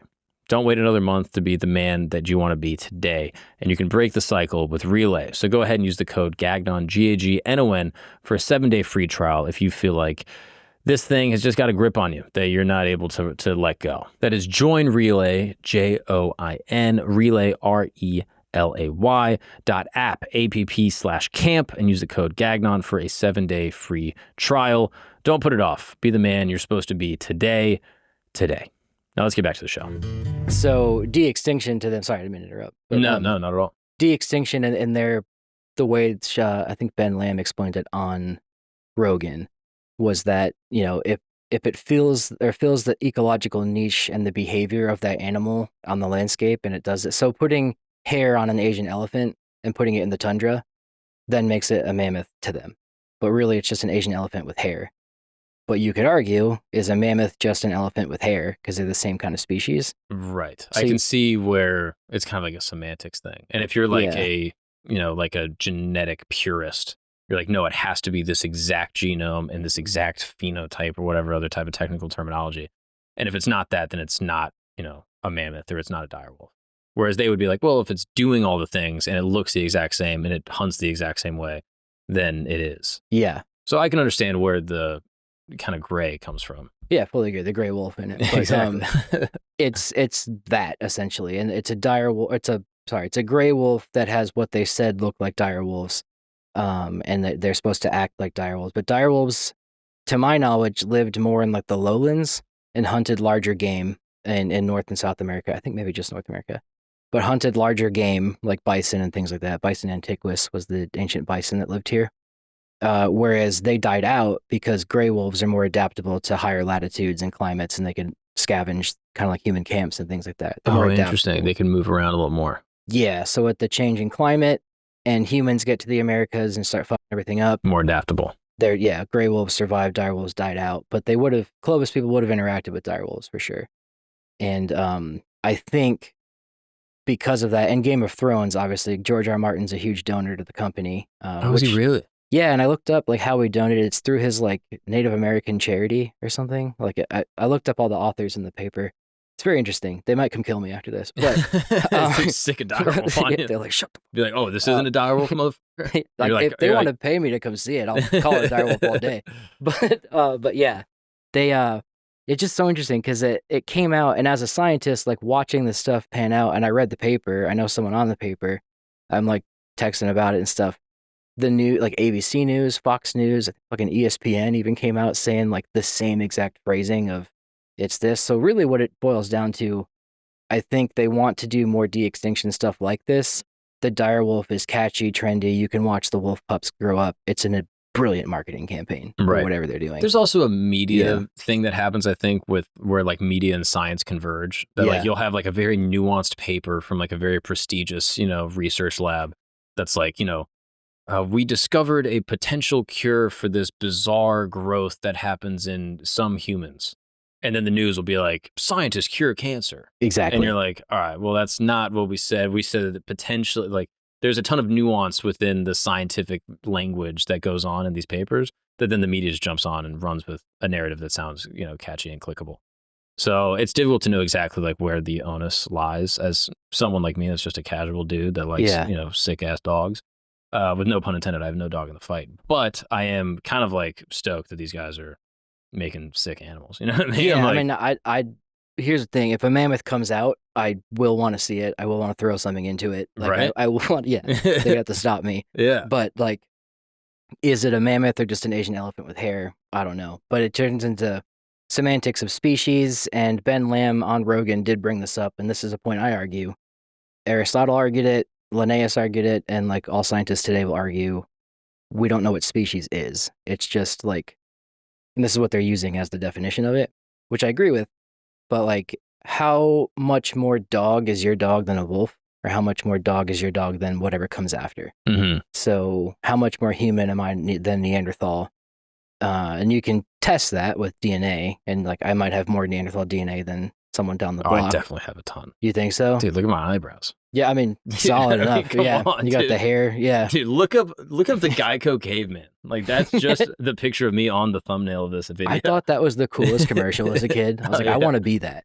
Yeah. That's just me. You know what I mean? So oh shit, yeah, dude. Just right? Type shit. Get that shirt on. Yeah. Look at the eyebrows. So like I definitely have some Neanderthal cooking in there for sure. Hell yeah. And you're French, right? So you got probably quite a bit. They lived in France and stuff like that. Oh, did they really? Yeah, all over the place. Oh, hell yeah, dude. I mean, all over France, I should say. Dude, I mean, I definitely got that. That is which I've actually read, and by read, I mean, my friend told me one time in a sauna that different human beings have different brow structures depending on like what they were doing within their immediate sort of like ecosystem. So like if you had a brow ridge that came out farther, it was more indicative of like like you were hunting larger game or something like that. And that like sweat would go down the brow better. It would help you see in the sunlight. Like obviously we know like Eastern folks, that people that were like walking across like tundra of like snow would get like smaller eyes because they were able to deal with the reflection off the snow, stuff like that. I've heard that before, yeah. And so like the brow structure applies to kind of everyone in certain ways. This is what my friend said. Yeah. I don't know if those that's are true. Shingulus. Dude, I wish. No. That I don't know. I do know that like the leading theory, so all this stuff's kind of just like there's no instruction book to humans unless you believe the Torah. But like there's like the Quran, but your eyebrows. You're Jewish, you can say that. Yeah, yeah. I don't think there's a section. Leviticus 4 says about the brow ridges. Yeah. But yeah, the eyebrows and like the way it blocks your sun and the sweat, that is like a leading theory on it. But whether that's regionally varied, if you're Korean versus French, I don't know. Right. There is a staunch difference between Korean eyes and Caucasian eyes, I guess. But right. Was that for snow? And I also saw like the pagodas are like wider, whereas like the Parthenon has like taller, pillar like things. And then like in Asian society, they wear like the horizontal lined shirt where we have like neckties. And I saw someone try to convince that was like to do with their eyes. And I'm like, I don't know about that, dude. You're getting into some dicey topics. But bro, that's so funny, dude. Pull up a pagoda real quick. I was all hyped about it too. And I like told my TA in college and I was like, dude, check this out. And he was just like, that's so funny. But yeah, see, it's horizontal. But dude, that's hilarious. You're like, yeah, dude, these dudes were in letterbox. But in reality, dude, they were on widescreen. They were cinema version. You know what I mean? That's really funny. That's so wild. But whether that has to do with just people in that area of the world that have that eye fold on their eye are banging each other more than banging people without it, that's just going to exacerbate. I don't think that it influences how you build structures. Yeah, probably not. But it's the funniest thing I've ever heard. The Egyptians would have had like triangular eyes, I guess. Yeah. Maybe they did. They pull up Akhenaten. We gotta see his pull up eye. A mummy. Yeah. Akhenaten just got delta eyes. Yeah. Yeah. I don't know. I mean, some Pinterest shit. I mean, kind of, dude. The mummy. I mean, that one's kind of triangular. You know what I mean? That's so funny. Yeah. Oh shit, we're on. Dude, that's kind of triangle, bro. That's more triangle Even the than thing not. On the bottom. That's what I'm saying. All added up. That's more triangle. The eye on the back of the dollar, the Illuminati thing. That's saying, a triangle. Dude, for real. All-seeing eyes. It's triangular. They're just Egyptian. We just discovered some shit today. Oh my gosh. But these are the most scientifically backed racial jokes I've ever heard in my life. I mean, I don't even think anyone can come for us. Anthropology is a degree in scientific racism, essentially. Yeah. I mean, so it's been said. Or at least the BuzzFeed articles say so. Yeah, exactly. Oh, yeah. That's so funny. Okay, can I ask you a few things that my dogs do? Yeah, absolutely. And that I'm sure many people that listen that their dogs do. And I think people know. I always think about human beings and be like, okay, we're kind of animals, right? Like we're the most not animal of the animals, but we're very still much animals. You know what I mean? We like doing animal stuff. I would say my degree is in studying humans zoologically. Right. Yeah. Which to me is, I think, a really productive way to understanding what it actually means to be human. We have this like higher consciousness. We're able to like philosophize and think of things and have like future events and form memories and all this sort of like stuff that sort of makes us distinct as human beings. But we are still very much animal. And I think a lot of people neglect the animalism within them. And I think that's probably like an Enlightenment idea, like, hey, reject everything animalistic. And as a result, you get some like repressed behaviors and then also sort of behaviors that I think exist maybe outside of the foray of what it means to be human. So for example, like a lot of the Kuberman's work, I think goes very much into like the anthropological sense of what it actually means to be human. Like, hey, go outside. Yeah. Be around the sun. Stare at it for a few hours. Yeah, like work out, like move your body. Like all of these things we would have just done instinctively, up to like, 300, 500 years ago that we don't really do today. And as a result, people are depressed and have all sorts of different mental health issues. So I like to think about human beings as animals and be like, okay, are my base animal needs being met on a regular basis? And if I'm ever in like a bad spot where I'm having a torpon, where you're just in a cave where you're in torpor. Yeah, if you're in torpor, like, hey, deal with the human stuff first. And like, even when it comes to like raising my baby, I like very much went through like anthropology and like, how did people raise babies for millions of years? Mm-hmm. And I try to do that stuff as much as possible. Like, what do people eat? Like, yeah, don't eat cereal and bread all day. Yeah. That's like a pretty non-human way to behave. Very new. It's pretty, like, I mean, people will be like, no, we've had bread for 8,000 years. It's like, yeah, dude, we've been Homo sapiens for at least 100,000. You know what I mean? So, like, we're in the, the most recent 8% of time that we've been eating this stuff. So, all that to say, I'm just always fascinated by, like, stuff humans do. And you're like, oh, there's a reason for it anthropologically. Mm-hmm. Dogs are no different. And, maybe even more so because they're more animal than us. So, people see their dogs, and right before they go to sleep, they, like, go in a big circle. And they'll kind of, like, walk around and, like, kind of... Oh, the dogs. Like, you mean like kumbaya. You mean the dogs walking in a circle. Like, they'll walk in a circle before they lay down. Yeah. And I think a lot of people look at that and they're like, what is that about? Can you explain that? That one, I just learned in the past 2 years. But apparently dogs like to, when they poop too, they'll kind of walk in a circle.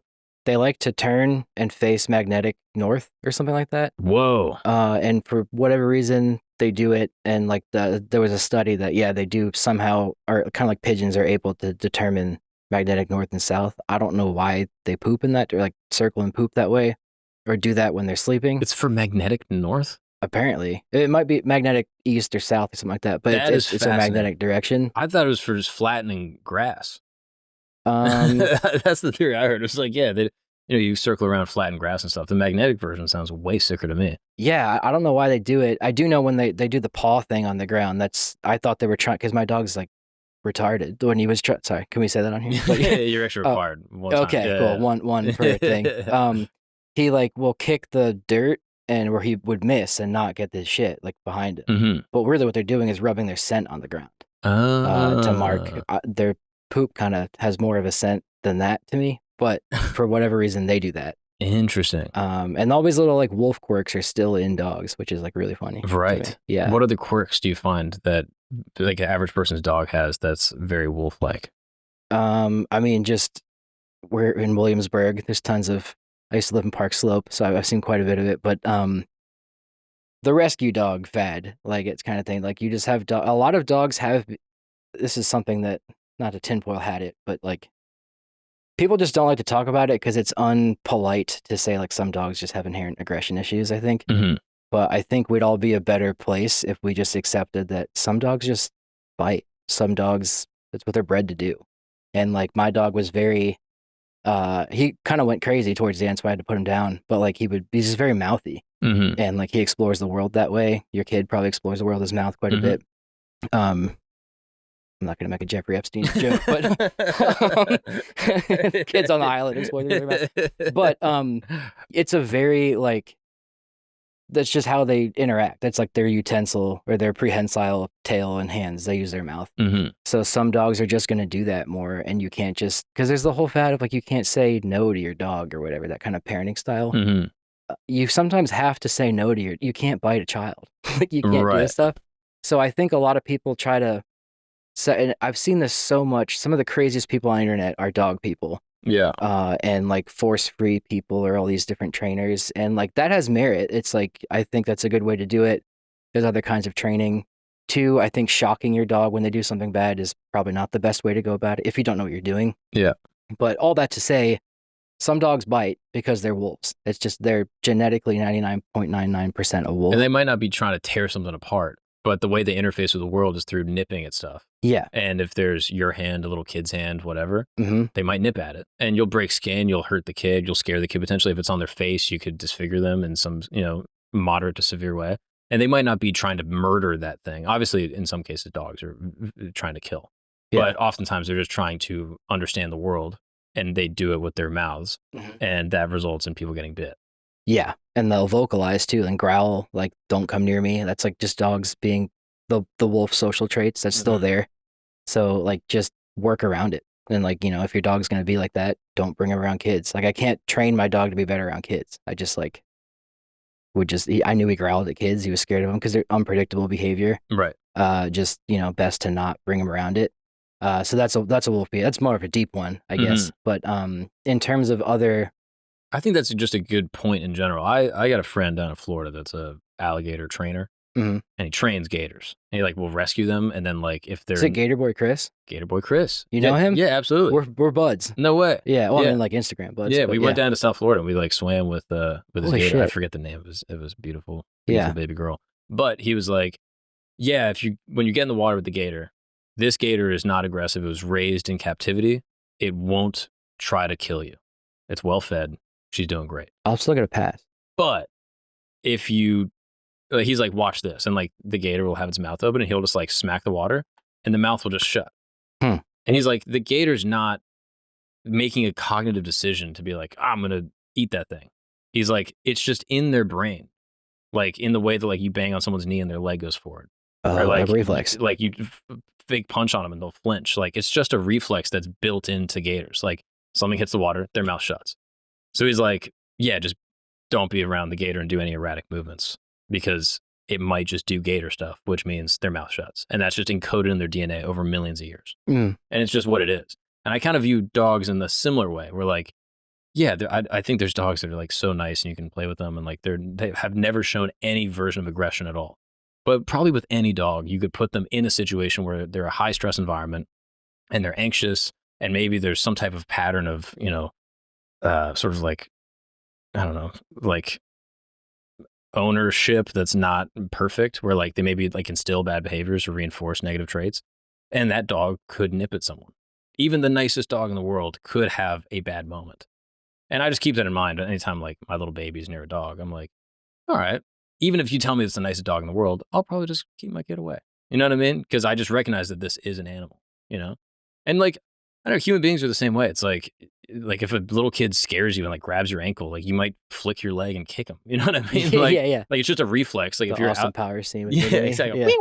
Yeah. Like you just might like have a startle and like do something.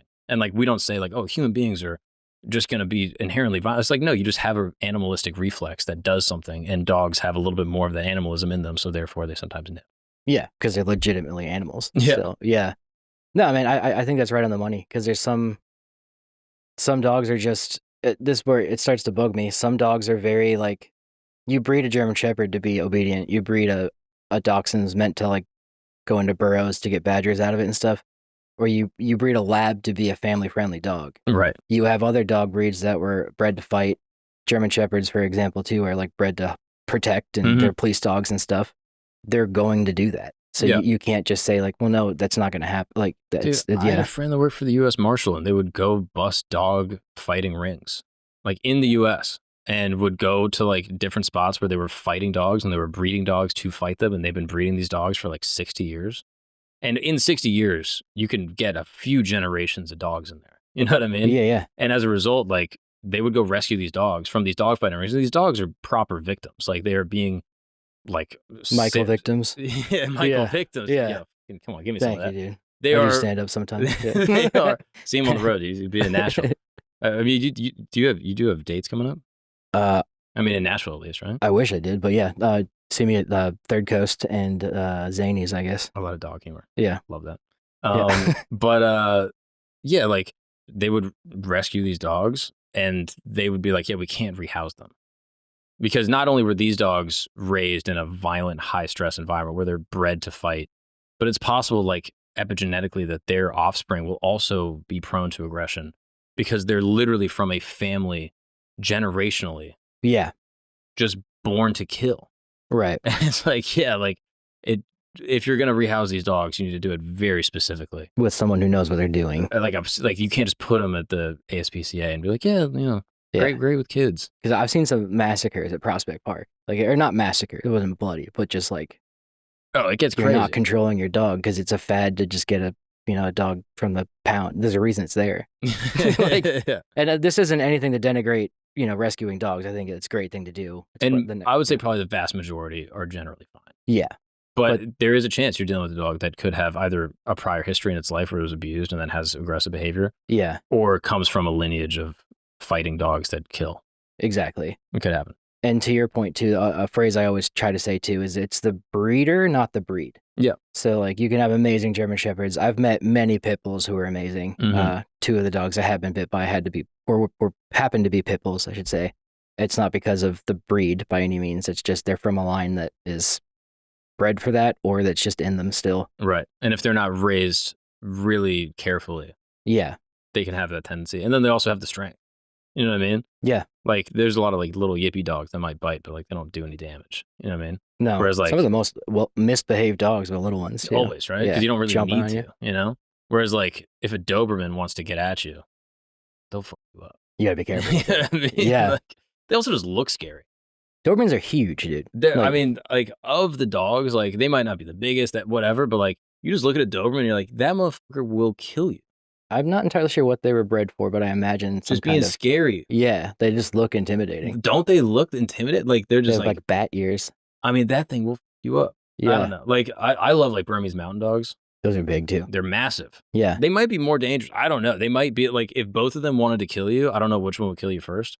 But if I had to put money on it, I'd be like, dude, that Doberman will body you. Yeah. Oh, those guys. Yeah. Then there's the Mongolian, like wolf protecting dogs too. They were in the Mongol army. What? But then, yeah, they're pretty sick. Well, Mongolian, yeah, they like are bred to like protect the reindeer from wolves, and they just fuck up wolves on the regular. No way. It's like their Tuesday routine. I mean, shout out to them. Yeah, dude, and they're huge. Looks like a lion. I mean, what an insane life, and they probably love it too. And super love it, right? Like I remember seeing like huskies like mushing people around. Oh yeah, yeah. I was out in Idaho and I would see them mushing, and I remember talking to dude, and I'm like, I feel bad a little, like seeing these huskies like running around like pulling people all day, and he was like, I'll be honest, dude, if they weren't mushing, they'd be criminals. He's like, dude, these huskies love to run, they love to get their energy out, like they're aggressive, like they like to go. So he's like, if they were just out in the wild, they'd probably just be running around. That was his rationalization. The huskies. The huskies, yeah. He's like, dude, huskies as well love running around in the cold. He's like, that they are just built for that. They're bred for it. And if you just had a husky, like you can't have them in your apartment because they just go crazy. Yeah, and they're loud too. Yeah. If you don't run them, they're like the whole time. Yeah, they just howl. Yeah. Oh, that's one. Why do get the questions. Why do dogs howl whenever they hear like a siren? That I think easily can be chalked up to like wolves. If you hear a wolf pack howling, they'll like respond to the other wolf pack or whatever. Are they talking shit? They might be. They're just like saying slurs, really. Yeah, or like, are they just like trying to be like, yo, I'm over here? I think with wolves, it's like you're just signaling your territory. If they're in the same pack, I know they like howl to just keep in touch. It's like a walkie-talkie, like I'm over here kind of thing. Wolf territories are fascinating. Can you pull up a map of wolf territories? There's one that I saw specifically on Instagram like a few days ago. It's crazy how delineated they are. So like this was a GPS map of a bunch of different wolves that were tracked by researchers somewhere. It's the top left. And I don't even know where this is. But they basically just like tag a bunch of wolves and they're like, all right, let's see what they're up to. And so the NSA is just putting our tax dollars to use, just being like, yo, we got to spy on these freaking wolves. And basically they stay on their block. Like they don't fuck around. The line between the green and the purple and the yellow is just piss. Exactly. But literally they just like, the red wolves just track with the red boys. And then the purple wolves just stay up there. The yellow wolves, they just chill in the middle. And they don't go into each other's territory. They're like, yeah, we know where the lines are. Yeah. And I wonder if that probably has a lot to do with scent. But then I'm sure howling probably plays some role as well. Yeah, I know like barking has regional accents and stuff like that. So I imagine howling does too. But you can tell different howls from other howls or whatever. And I know they're using AI right now to like decode wolf howls in Yellowstone to like analyze their language or whatever. It might not be Yellowstone, but somewhere up in a big park like that. But like using AI to decode how, or maybe decode's not the right word, but you just analyze the howl, and they can kind of determine like this howl means like I'm here, this one means get the fuck away. No way. Like that. Yeah, AI is pretty wild like that. Well, I've heard that they're using AI to figure out that birds baby talk. Have you heard this? No, I have not heard that. Can you search birds baby talk in AI? I hope this is real. It's just a video of a bird being like, I love you, you're so cute. No, it's like they will, like mother birds will like chirp in a distinct way to their young that is reminiscent, they call it like baby talking, but like the way like an adult human would talk to a baby, like they immediately like raise their intonation, like they'll use like smaller words, and apparently birds do the same thing. Huh. Don't take out the AI part actually. But apparently it's like a behavior that birds do that they didn't realize till they were tracking it, like using like basically like AI pattern recognition, being like, oh yeah, every time they talk to each other, it's this type of intonation. Then when they talk to their young, it's a different intonation. Interesting. I don't know why or what that is, but it is fascinating. It's not going to be a video. It'll be an article. But whatever it's saying there. from science.org. I mean, they're not going to lie to us, right? Yeah, maybe not. Maybe Yeah, about adult werewolves. male birds use a version of baby talk to teach chicks songs. I mean, if that's not the cutest shit you ever heard in your life. That is pretty cute, dude. Right? I know humans baby talk dogs for the same reason. It's just like, or maybe not the same reason, but it's like the thing in your brain. Like when you see your kid, that same response is when you see a little puppy. Like that protecting, and neoteny is the word, but like you baby talk dogs. And it's an anthropologist called it motherese. The way you talk to it, like that kind of thing. Like I do that involuntarily. Right. No, I do that. I do it to my short friends. You know what I mean? I do it all the time. Yeah, it's kind of bad. I'll be like, hey, little baby. Is Akash short? I do it to all of them. I do it to everyone. I do it to little babies. I do it to dogs. I have another question. I don't know if you can answer this. Yeah, sure. Zoomies. You ever be chilling with your dog and then just out of nowhere he just starts going buck wild, running around, just Yeah. What is that about? Any idea? No scientific idea on that one. Just I think dogs just get happy and excited. Like all animals seem to. I know chimpanzees can experience like awe. Like they'll see a waterfall and like freak the fuck out and like splash the water and like dance and stuff. That's what I do. Yeah, when you see a waterfall. Yeah, for real. Like you ever see something so awesome, you're like, dude, it's fucking crazy. And it's like sometimes the hair stands up on you, like your skin or whatever. Like you see a cool scene in the movie. Yeah. Like the end of Lord of the Rings. But like chimps somehow feel that same, I guess awe is the word. Right. But they do that. But I think in the same sense, we can boil that down. If chimps are doing that, my scientific opinion, not that it's fact, would be that dogs can experience joy and happiness and they're just trying to get it out in that sense. Because you can see, I should caveat all of this, where's the camera? I've never like hung out with wolves in the Ice Age. But like I'd imagine like when I'm watching videos of wolves at a wolf sanctuary or like in Yellowstone, they do have these like quirks and little behaviors and they all have personalities and stuff like that. Right. Where they're playing and they, they're happy, they are angry, kind of stuff like that. Interesting. Yeah. I might be putting too much person on them, but. Another political question. Yeah. You think Kibble. Kamala. Yeah. Not Kamala, Kibble. You think Kibble is, should I say, inhumane? I just talked about my aunt's a vet. I was just with her yesterday, but I was talking about this with her. Basically, like as a vet, a lot of people think vets are trying to just make money off of you and give you the highest grade stuff. But she was like, I know farmer's dog is expensive. I know this stuff, but it is healthier for dogs to not eat kibble. And she hates telling like her clients, like, you have to pay for this prescription dog food, but like you're just condensing slop down into baked kibble form. That's just not what they're supposed to be eating. And not that she's an advocate for a raw diet or anything like that, but it's just like you wouldn't want to eat the same bland food every day, and your dog can experience depression, bloating, gluten for the same thing. Right. Yeah. And I do know I don't know what the gene is, but there is a type of gene that dogs have developed that essentially makes them trash compactors. They can like eat whatever humans eat and it doesn't hurt them like another animal. Like obviously garlic and grapes are still poisonous to dogs in like I think diarrhea sense. But like they can kind of eat anything, and dogs a lot of times eat human shit. So anything that humans are, and you can look at that archaeologically too with looking at their isotopes. You can see what dogs are eating and by proxy what people are eating in the past. But it seems they'll eat anything, but to eat the same kibble baked down and condensed into this bland shit every day, especially a dog that lives here in the city. Actually, we're supposed to be in the woods. Yeah, we're in the woods. Yeah, we're in the middle of Central Park. Like a dog that doesn't get out much, that doesn't have much of a stimulation kind of life, eating the same food every day would make you depressed. Exactly. Make me depressed. And my aunt kind of phrased it that way. That's a good point. My wife feeds our cat like raw sardines every night. Okay. And I remember when we first moved in together, she had this cat and I'm like a stepdad to the cat. Like, sure. But we're cool. Like it's not like tense or anything. But yeah. But she'll feed the cat like raw sardines. And I'm like, what is that? And she's like, well, I just think it's wrong to feed them this baked little crunchy thing. She's like, think about how animals evolved for millions of years. Like they go out and eat and they hunt shit. And if you want them to be happy and prosperous, like feed them stuff they've been eating forever. She's like, do you like to eat bread all day? I'm like, no, I feel terrible if I'm only eating bread all day. I legit and get depressed. I think it's the bagel I had earlier that's fucking with my head right that's now. What it'll do. Yeah. Imagine you only ate bagels forever, you'd feel terrible. Oh, dude, I'd be much more Jewish. But yeah. but yeah. It's true, dude.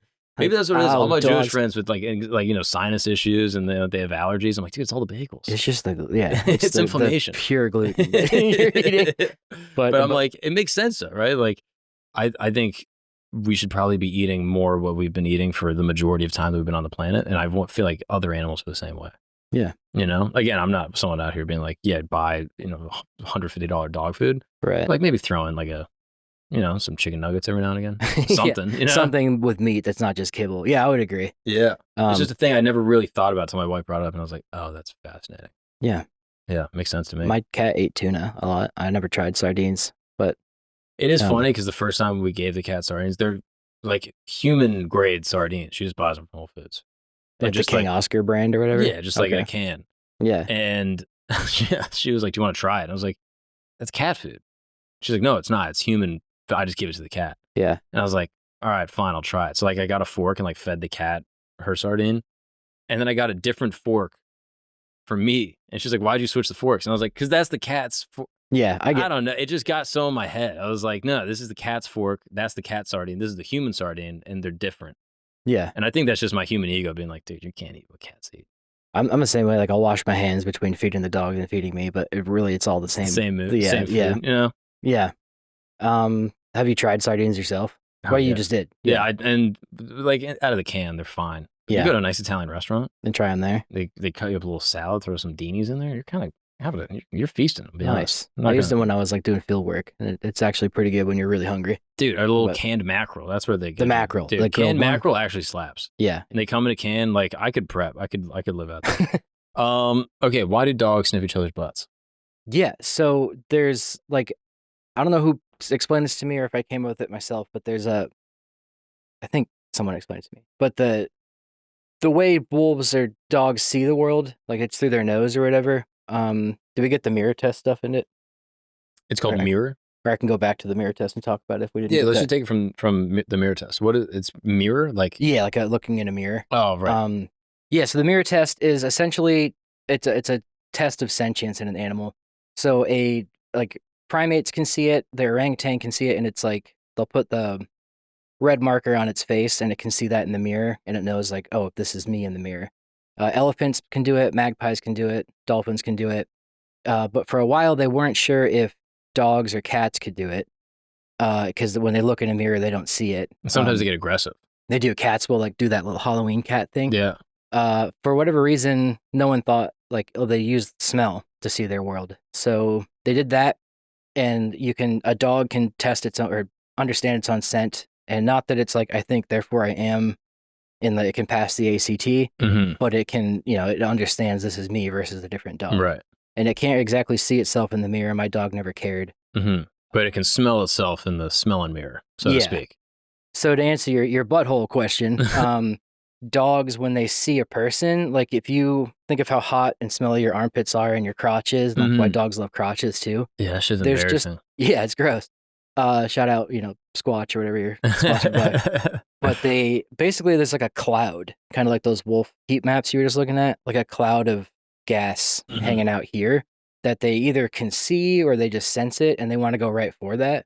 So when you see another dog sniff another dog's asshole or like a human's crotch or something, there's probably like a cloud of like a video game scent trail chilling right there, and it's just saying like, come sniff me. Right. So dogs do that. And I was just walking here today and I saw like I saw a dog sniff another dog's like wiener, or whatever you want to call it, hog, and it does same thing. It starts wagging its tail. So it's not necessarily butthole, it's just like scent area.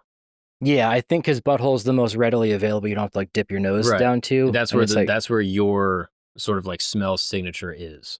Yeah, but they would settle for like a dog wiener. They'd be like, that would basically give them what they needed. I saw it today. Like it's the urine scent and the shit scent also marks. It's a unique identifying trait to different dogs. Right. So they're like QR code, I guess, or something. Yeah, something like that. Also, like seeing a dog track a scent is one of the most fascinating things in the world. Could you pull up like dog scent cone? So I'm sure you know this, but I just saw it for the first time because I don't know. Growing up, I never had dogs that played fetch, but now my sister has a dog that loves playing fetch, and this dog is so good at finding this ball. It's fascinating. But literally, it's like it'll be the scent cone. So like, could you go to like the bottom left or like the middle left? That one right there. No, on the left side. Yeah, that one.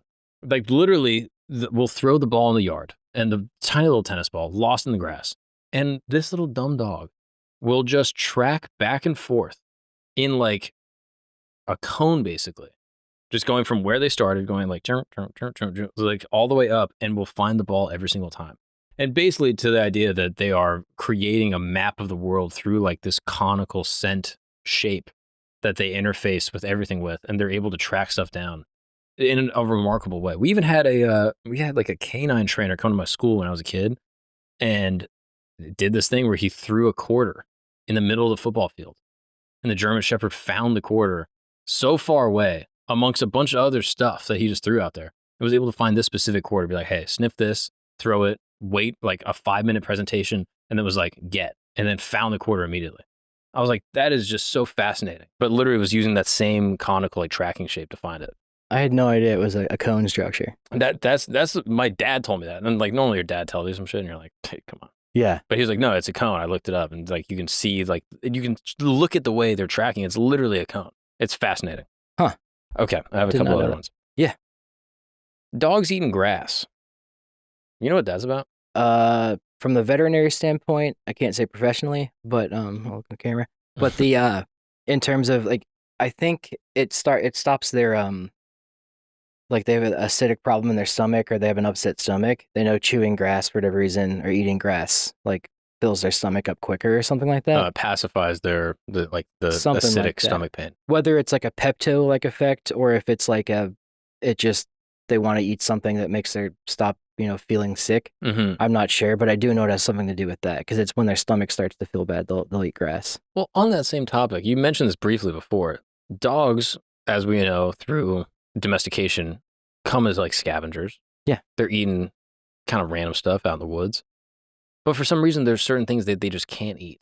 And chocolate, I'll give them a pass. You know what I mean? Chocolate probably didn't exist in the way we have it now. Maybe the Central Americans were making a brew out of it. They had some type of chocolate drink. Well, sure. Did a bunch, yeah. But I'm like, dogs couldn't eat that. Like they were chilling with them way back when. Grapes, garlic. I'm like, why is there just all of a sudden just like some stop if these things are like the ultimate scavengers that can just cohabitate with humans, eat all of our scraps forever, except 2 random things? Yeah, it's like chocolate, grapes, garlic, onions. I think they can't have. It just seems strange to me. I'm like, Yeah. why is that where you'll eat shit. You'll eat actual human shit. Yeah. But then you offer them a delicious grape, Napa Valley, and they're like, I can't eat that. What am I, a dog? I'm into white grapes. Yeah, it's crazy. I don't know. That's a good question. I think there's just some things they can't digest like any other creature. Like we can't have, I guess, cyanide or something, or that's more of an extreme. But like, I don't think some humans, you can't like directly eat poison ivy. It's poisonous to us. Right. Some people, you must have tried. Yeah, I guess. Other things like that, it might be other people, peanuts some people are allergic or whatever. Mm-hmm. It's probably the plant's response to, some kind of animal eating it is probably what allergies so maybe are. they're getting eaten so much that the grapes were like, yo, back up. Yeah, I don't know why it would just affect dogs. That's a good question That too. shit's fascinating to me. Oh, gifting dead animals? Cats mostly do that, but apparently some dogs do. That's what fetch comes from, I think. No way. I think it's a dog going out to like retrieve something and bring it back. Yeah, that makes so much sense actually. Even now that I'm saying it, I'm like, yeah, duh. Yeah. It's like literally retrievers. It hit me one day too with the same thing. I was like, oh yeah, that's what that is. And I looked it up, and it does seem to have some scientific basis. Yeah, that makes so much sense. Okay. Yeah. I wonder what other ones we got in here. Let's see. Oh, I mean, there's just like little things I kind of know, like belly rubbing. It's just like a sign of like passivity or kind of like submission. Yeah, that's a wolf thing for sure. They'll lay on their back in a submissive sense. Mm-hmm. And I think that's pretty cross-culturally, wolves are cross-world. It's not just like certain groups of them. You lay on your back, I guess, showing your vulnerable parts. It means you're submissive, things like that. But I don't know if that's like like specifically why like a belly rub makes them happy, but I think just like any animal, like when you pet it, I've seen someone pet a squirrel, like a wild one, and it was stoked on it. Yeah. Yeah. I know these are dog psychology questions, which are a little bit out of your purview. Totally but fine. I do find them very fun.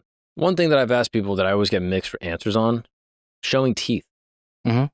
So some people be like, oh yeah, it's a sign of aggression. You know what I mean? Like you show your teeth, you growl, you show your big fangs, you show them, hey, don't fuck with me. You know what I mean? It's like you pull up your shirt, be like, yo, I'm strapped. Yeah. But then other people are like, no, it's a sign of submission. And that dogs will show their teeth to be like, yo, like you got me. Yeah. So I'm like, which is it? In humans, it's cultural. I know chimps show their teeth. I think most chimp tribes will show their teeth as a sign of submission. But gorillas also show their teeth to be aggressive. I think it just depends on the like how the lip is folded or something like that. But like if you look at like when Americans take pictures and all around the world on vacation, they smile, they do stuff. Slavs and like Russian people just like it's that one just face. squatting. Yeah, it's just the squat or the cigs in their mouth, but they don't do much with that. Like at least there's probably Russians that do smile. Never seen it. Yeah, but never heard of it. In terms of dogs, I'm not entirely sure. I've seen some dogs smile, like an Australian Shepherd. I've seen smile and like show its teeth in like a happy way. Like it was wagging its tail when my friend would come home, it would be all stoked. But other dogs showing their teeth is definitely like a please back off kind of thing. And wolves do it all the time. Interesting. Yeah. Dude, my brother-in-law was telling me something that dogs, when they're too inbred, can get mental health issues. It seems to be the case with any living organism. You would think, right? Yeah. But then dogs are so, like, a purebred dog, you're basically just being like, oh, that's the most inbred dog that there is. You know what I mean? So, like, is there any type of, like, from, like, the anthropological sense? Like, oh, yeah, if dogs are banging each other too much, they get crazy. Like, to me, that would track. That would seem obvious. But yet, we're making these perfect dogs that I guess were never meant to exist in the first place, but then somehow they're purebred just because they're the most literally inbred.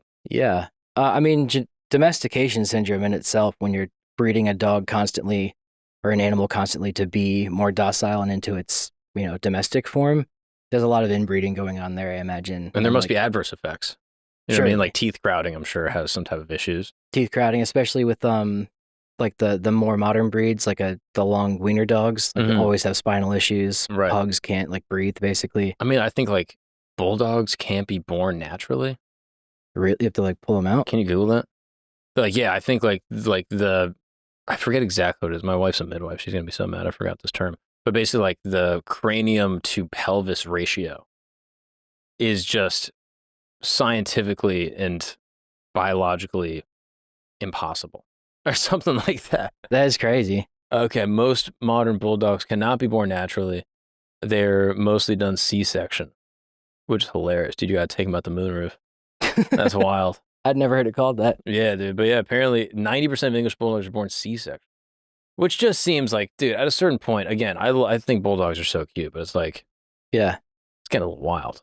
I had a bio professor in grad school kind of explain with human evolution, our heads are so fucking big, and you basically need a midwife. You need, hospitals sometimes to have children. Right. That like if The Walking Dead or something like that ever happened, there's just going to be a huge bottleneck in human population because you can't, like it kills people. Like it killed people for centuries before. Dude, there's a great book I talk about all the time on this very program. It's called Our Babies Ourselves by Meredith Small. She's an anthropologist I think she was at Cornell for a while. She's retired now, but she's wonderful. And she basically wrote this book in the 80s, which was like, for a long time within like sort of like the scientific granola kind of crunchy community is like the opus of like how to raise your kids. And I loved it. It was so good. But she talks about like encephalization of human beings and that like human beings prior to being Homo sapiens would gestate for like 12 to 13 months.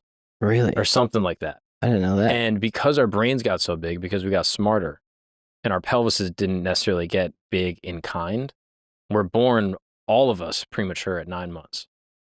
And so she points out all this interesting research where like, we're born at 9 months, basically completely like futile. Like we can't do anything. Like we're completely incapacitated.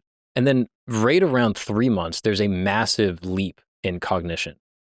And she suggests that like, that is the time that we're probably supposed to be born, or like other hominids were born at. And as a result, like there's a huge leap in like their ability to like move in order to like, like feeding, like all the things you would need for survival. And her theory is basically just like all human beings are born premature because of encephalization, because our brains got bigger, likely due to like, agriculture and, like better nutrition, stuff like that. Yeah. Like that brain gut flywheel thing. You know what I mean? Like as food got easier to digest, like our brains get bigger. Right. And as a result, that's definitely it's impossible. Like it's having a kid is like so dangerous. Yeah. Which is interesting because that also goes back to like religious philosophy that like you would read like the Garden of Eden story of every Abrahamic religion. The punishment that is ascribed to Adam for eating of the fruit of knowledge of good and evil, basically gaining consciousness, is that he has to toil in the field. He has to do work. He has to basically work the earth, agriculture. And women's burden is that they have to have painful childbirth Crazy. which is effectively encephalization, the brain growth that causes abnormally painful childbirth. Potentially, some people say more painful than other animals and more dangerous, also because of consciousness. That's crazy. I didn't know that. Fascinating kind of idea of like how like mythos of, early religions ties into our actual biology and anthropology.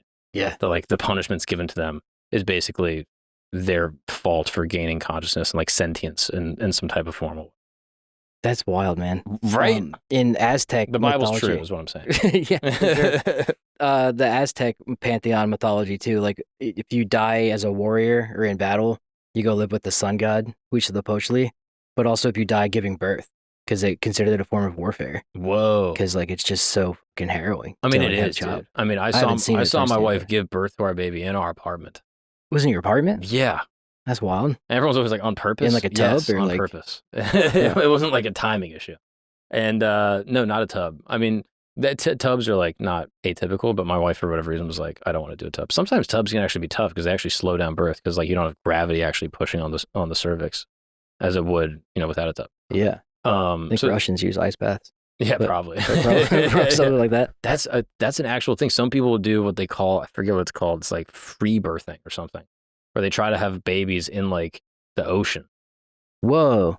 And then like anthropologists will be like, that's never how people do it. That's like so dangerous. Like, don't do that. And they're like, no, that's how the Native Americans did it. And people are like, that's not good. Don't do that. That's wild, dude. But some people do it. I mean, yeah, exactly. Yeah. White girls with dreads are known for having babies in the ocean. That would be the demographic I would pick. Yeah, exactly. That's actually where white people come from.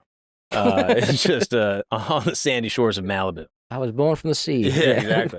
But it's an interesting idea that like, we had our baby in our apartment and I saw the sacrifice my wife went through to like bring humanity forward and like put more human beings on the earth. I was like, this is a battle. I was just like so impressed. I was just like, dude, y'all, you guys got it. You know what I mean? There's like so much more parity in our relationship. Like any dude that thinks that like women have it easy, I'm like, just watch them have natural birth. Yeah. And immediately you'll be like, thank God I'm a guy. You know what I mean? Like we got such the better end of the deal. I got to go out in the field and like pick up stuff. That's so much better than having a baby. Yeah. 110%. I don't think someone explained it like you'd have a golf ball going through your like dick. And Oh my dude. couldn't do it right now. I'm just like, nope. It's remarkable. I'd rather have torpor in a cave. Exactly. Yeah. Oh, well, anyway, David, this has been fascinating. Yeah, man. Thank you so much, brother. I really appreciate the time. I feel like I learned very much. Yeah. Unfortunately, the biggest takeaway is that wombats poop in cubes. Wombats do poop in Like cubes. of all the work and research and school that you've gone to, the thing that I'm never gonna forget is that. But thank you so much, man. Where can people find you if people want to learn more about this fascinating subject? Blow your mind with one more thing real quick? There we go. Yes, I got you this. Oh, I totally forgot about this. You're good. I meant to bring this up, but I ran to the bathroom. This is called a level up point. It's a LEVAL. It's some French shit. But this is a Neanderthal. I made this, but a Neanderthal Made it. could make Also. this thing. And if you look at it, it's sharp on all three sides. It's like triangular. So what Neanderthals would do is take a piece of rock and bash it in certain, strategic flint knapping in strategic ways where they would make it, rather than a human who takes something and reduces it all the way down and basically carves it out of rock into like a shape they want. Neanderthals knew in the middle of the rock is a perfect flake like that they could use as a spearhead or a knife for whatever reason. And they would like waste half the rock to get to just that.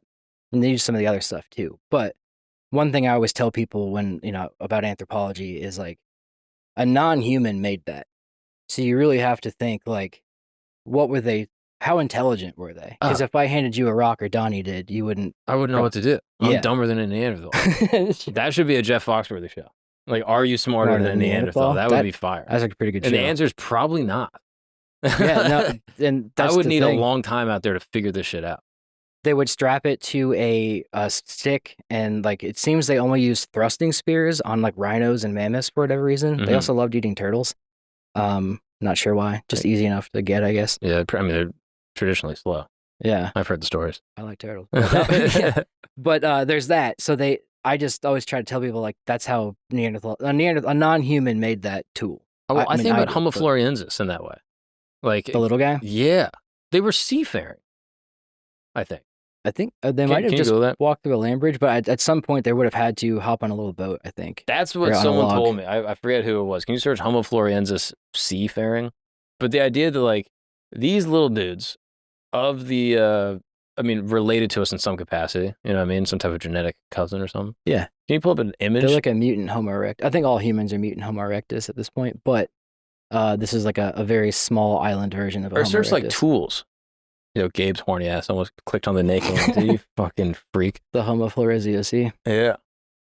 Oh, come on. Show me a tool, dude. I had an anthropologist here that showed me some of their tools, but they had fascinating tools. And I think she had said that, like, can you search boat? I mean, you're also... Homo erectus may have had boats getting to Australia or parts of island Southeast Asia. I mean, And Gabe they does were have it part of that. misspelled. I'm not going to call him out for that. You know, none of that happens. We all have our days. But no, the idea that Homo erectus might have had boats, like other non-Homo sapiens could sail. They could make some type of little skiff. Sure, I'll take that. Why not, Oh, a right? little too. I mean, that supports my theory. Why not? Yeah, I mean, dude, I mean, if we're just bullshitting, like, yeah, I'm right. They just No. made a galleon. Exactly, yeah. Yeah. But the idea that, like, I don't know how to build a boat. Like, I can maybe figure it out, put some pieces together, something. But, like, the idea that non-human beings had the intelligence to build stuff, I think so often in modernity, we look at ancient peoples, ancient Homo sapiens, and we're like, oh, they're dumb. Yeah. And ancient non-human hominids, and we're like, they're even dumber. Like, they were just, like, grunting, running around caves. It's like, sure, if you go far enough back. But there's a little interim period where they're developing tools. They're, like, making, like art in some capacities. Yeah. Like, it's fascinating. Yeah, I mean, it technically is artistic, and you gotta imagine and think of that thing inside of the rock to get there, Right. which is also, you know, I don't know if dogs can do They that or require not. spatial reasoning and, like, awareness. Yeah, spatial. That'd be a good way to put it. It's also a little dumb that they're, like, cutting off, like, perfectly good, you know, arrowheads Yeah, to get to the middle part. just like a little wasteful. It's like, yeah, dude, well, you broke off 50 of these to get one of these. Yeah. I can see why y'all died out. Yeah, we just banged them to death. But Yeah, these are also for you. But that's just a regular Oh, thank you. stone tool I made. What is this one made out of? That is Georgetown flint from Texas. Just a regular spearhead point or atlatl dart. And then this, my friend made. It broke in the plane, unfortunately, in my backpack. The top of it, but that's a Clovis point. That's They let you on the plane with this? yes. As of now, we'll find out when I get back. But that's the tool that like Homo sapiens that got to the Americas would have used, like, you know, modern humans. The mammoth hunters that came through Beringia probably had dogs, not sure yet. There's no archaeological evidence of it yet. But the early, you know, Paleo Americans, Paleo Indians that got here used that tool, and it has a distinct flute on the bottom. It's like that little channel. Mm-hmm. So they would get all the way down and make this huge tool, get down to this thing that's very thin, and then take this very risky hit on the end to knock that channel off. And oftentimes it would just break the point in half. But for whatever reason, it's either shows artistic skill, craftsmanship, or maybe it helped socket it onto the spear better. Right. But they all distinctly have that. It's a very like uniquely North American like tool industry. Fascinating. Really cool. But yeah, that's like the most sought after like point in the black market in the Americas. Whoa. Yeah. And that one's made by that's I want to say Texas tab chert or something like that. It's a type of flint. Do you know who would have made this type of thing, like in terms of like indigenous population? That is like kind of early archaic sized like basal notched point. So that would have just been like most of the plains tribes and the eastern woodlands tribes would have been making something like that probably 7,000 to 5,000 years ago. Fascinating. And I would say indigenous Americans probably had some of the best. People argue like French flint knappers and stuff in the caves had better stuff, but all around, since these people were in the Stone Age till like 1492, essentially, and some people use copper and bronze and stuff, or copper, I should say, they just had like thousands of years to perfect being good flint knappers. Mhm. And it's just like such a cool, I guess the way to phrase that was like without agriculture and like then metalworking and like Rome and Greece and all that, I think most of the world would have lived how they did until like, you know, 1492. recently. Yeah, and like just the way they adapt to the environment and live. To that point of being in the Stone Age, I read recently that some, I think like Central American tribes, I don't remember exactly who, maybe Gabe, you can look this up, were using iron. Iron. Now, let me caveat this. Okay. You need tin to make iron. America didn't have tin. If my memory is serving me correct. So people are like, dude, how is it possible they had iron? Meteoric iron would land in the Americas. Dudes would find it, and they would make tools out of meteoric iron. I never heard that. That's pretty. Can you Google this? Meteoric iron, Native American, or something? I know there's like copper culture up by the lakes. I think Dan might have talked about that. But yeah, Brenham meteorite, iron source for Native Americans. Come on, dude. I mean, this is wild.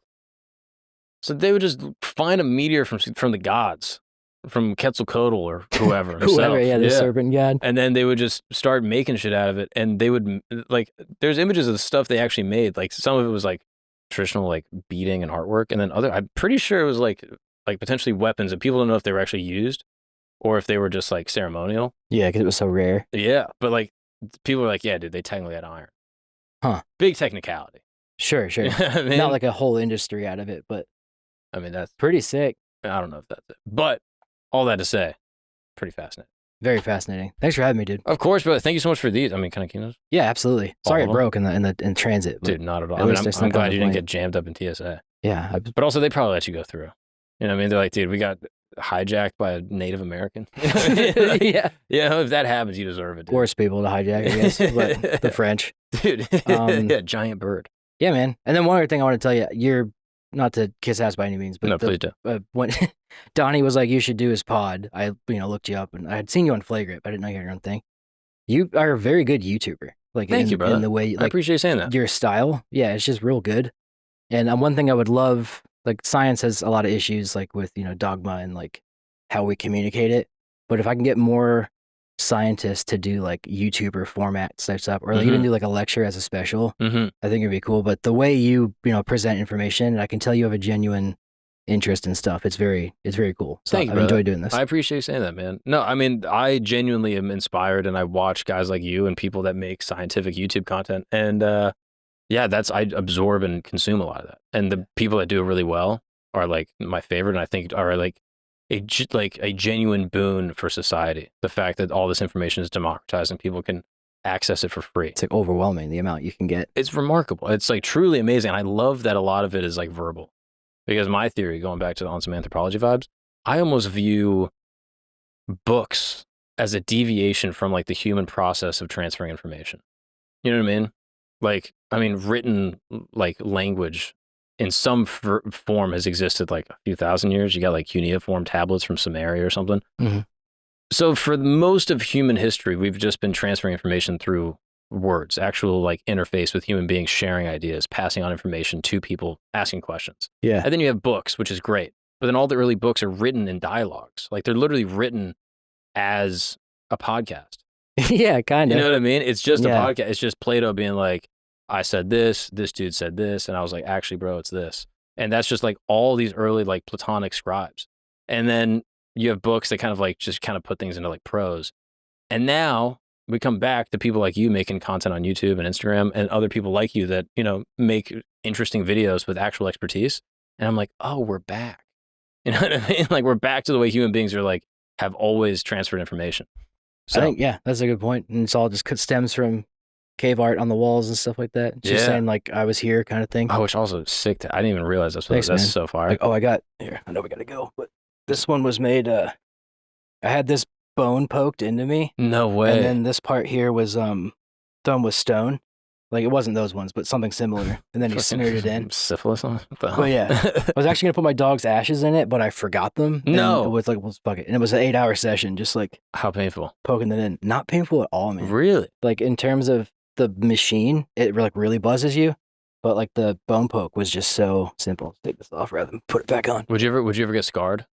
I think so. Yeah, this was basically scarring. It was just like cutting that in there. That's what I'm wondering. Like, would you ever get like legit scarified, like, Mercy tribe, in Central Africa, like just fucking.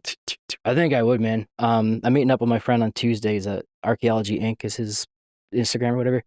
But he's like, his whole thing, mine's dogs, his is ancient tattooing practices and scarification and all that. And he's just like, his autism is that. Yeah. And he's just so good at that. Or I should say, like, he's really good at it, but the anthropology of tattooing and like body modification is like almost as cross cultural as dogs are. It's pretty sick. Oh, that's So I love tattoos. But anyway, well, get me lined up with him because that sounds awesome. we'll do. And in exchange, I'll scar you right now if you want to take your shirt off. Let's go. Yeah. Anyway, bro, thank you so much for doing this. I really appreciate it. People can find you, David Ian Howe on Instagram, YouTube, all that. Yeah. Ethnocynology is the Instagram, but you can find David Ian Howe as well. You're a legend. I appreciate you, brother. Thank you so much. And thank you guys for tuning in. I appreciate it a lot. All the links are in the description. Gabe, thanks for always being here, man. I really appreciate you. Thank you. Yeah, of course. And thanks for pulling up great stuff, dude. You're just some sick pics up there. Some cool links, some cute stuff. Clicking on some, native baddies. Respect. Thank y'all so much. We'll see you next time. Peace.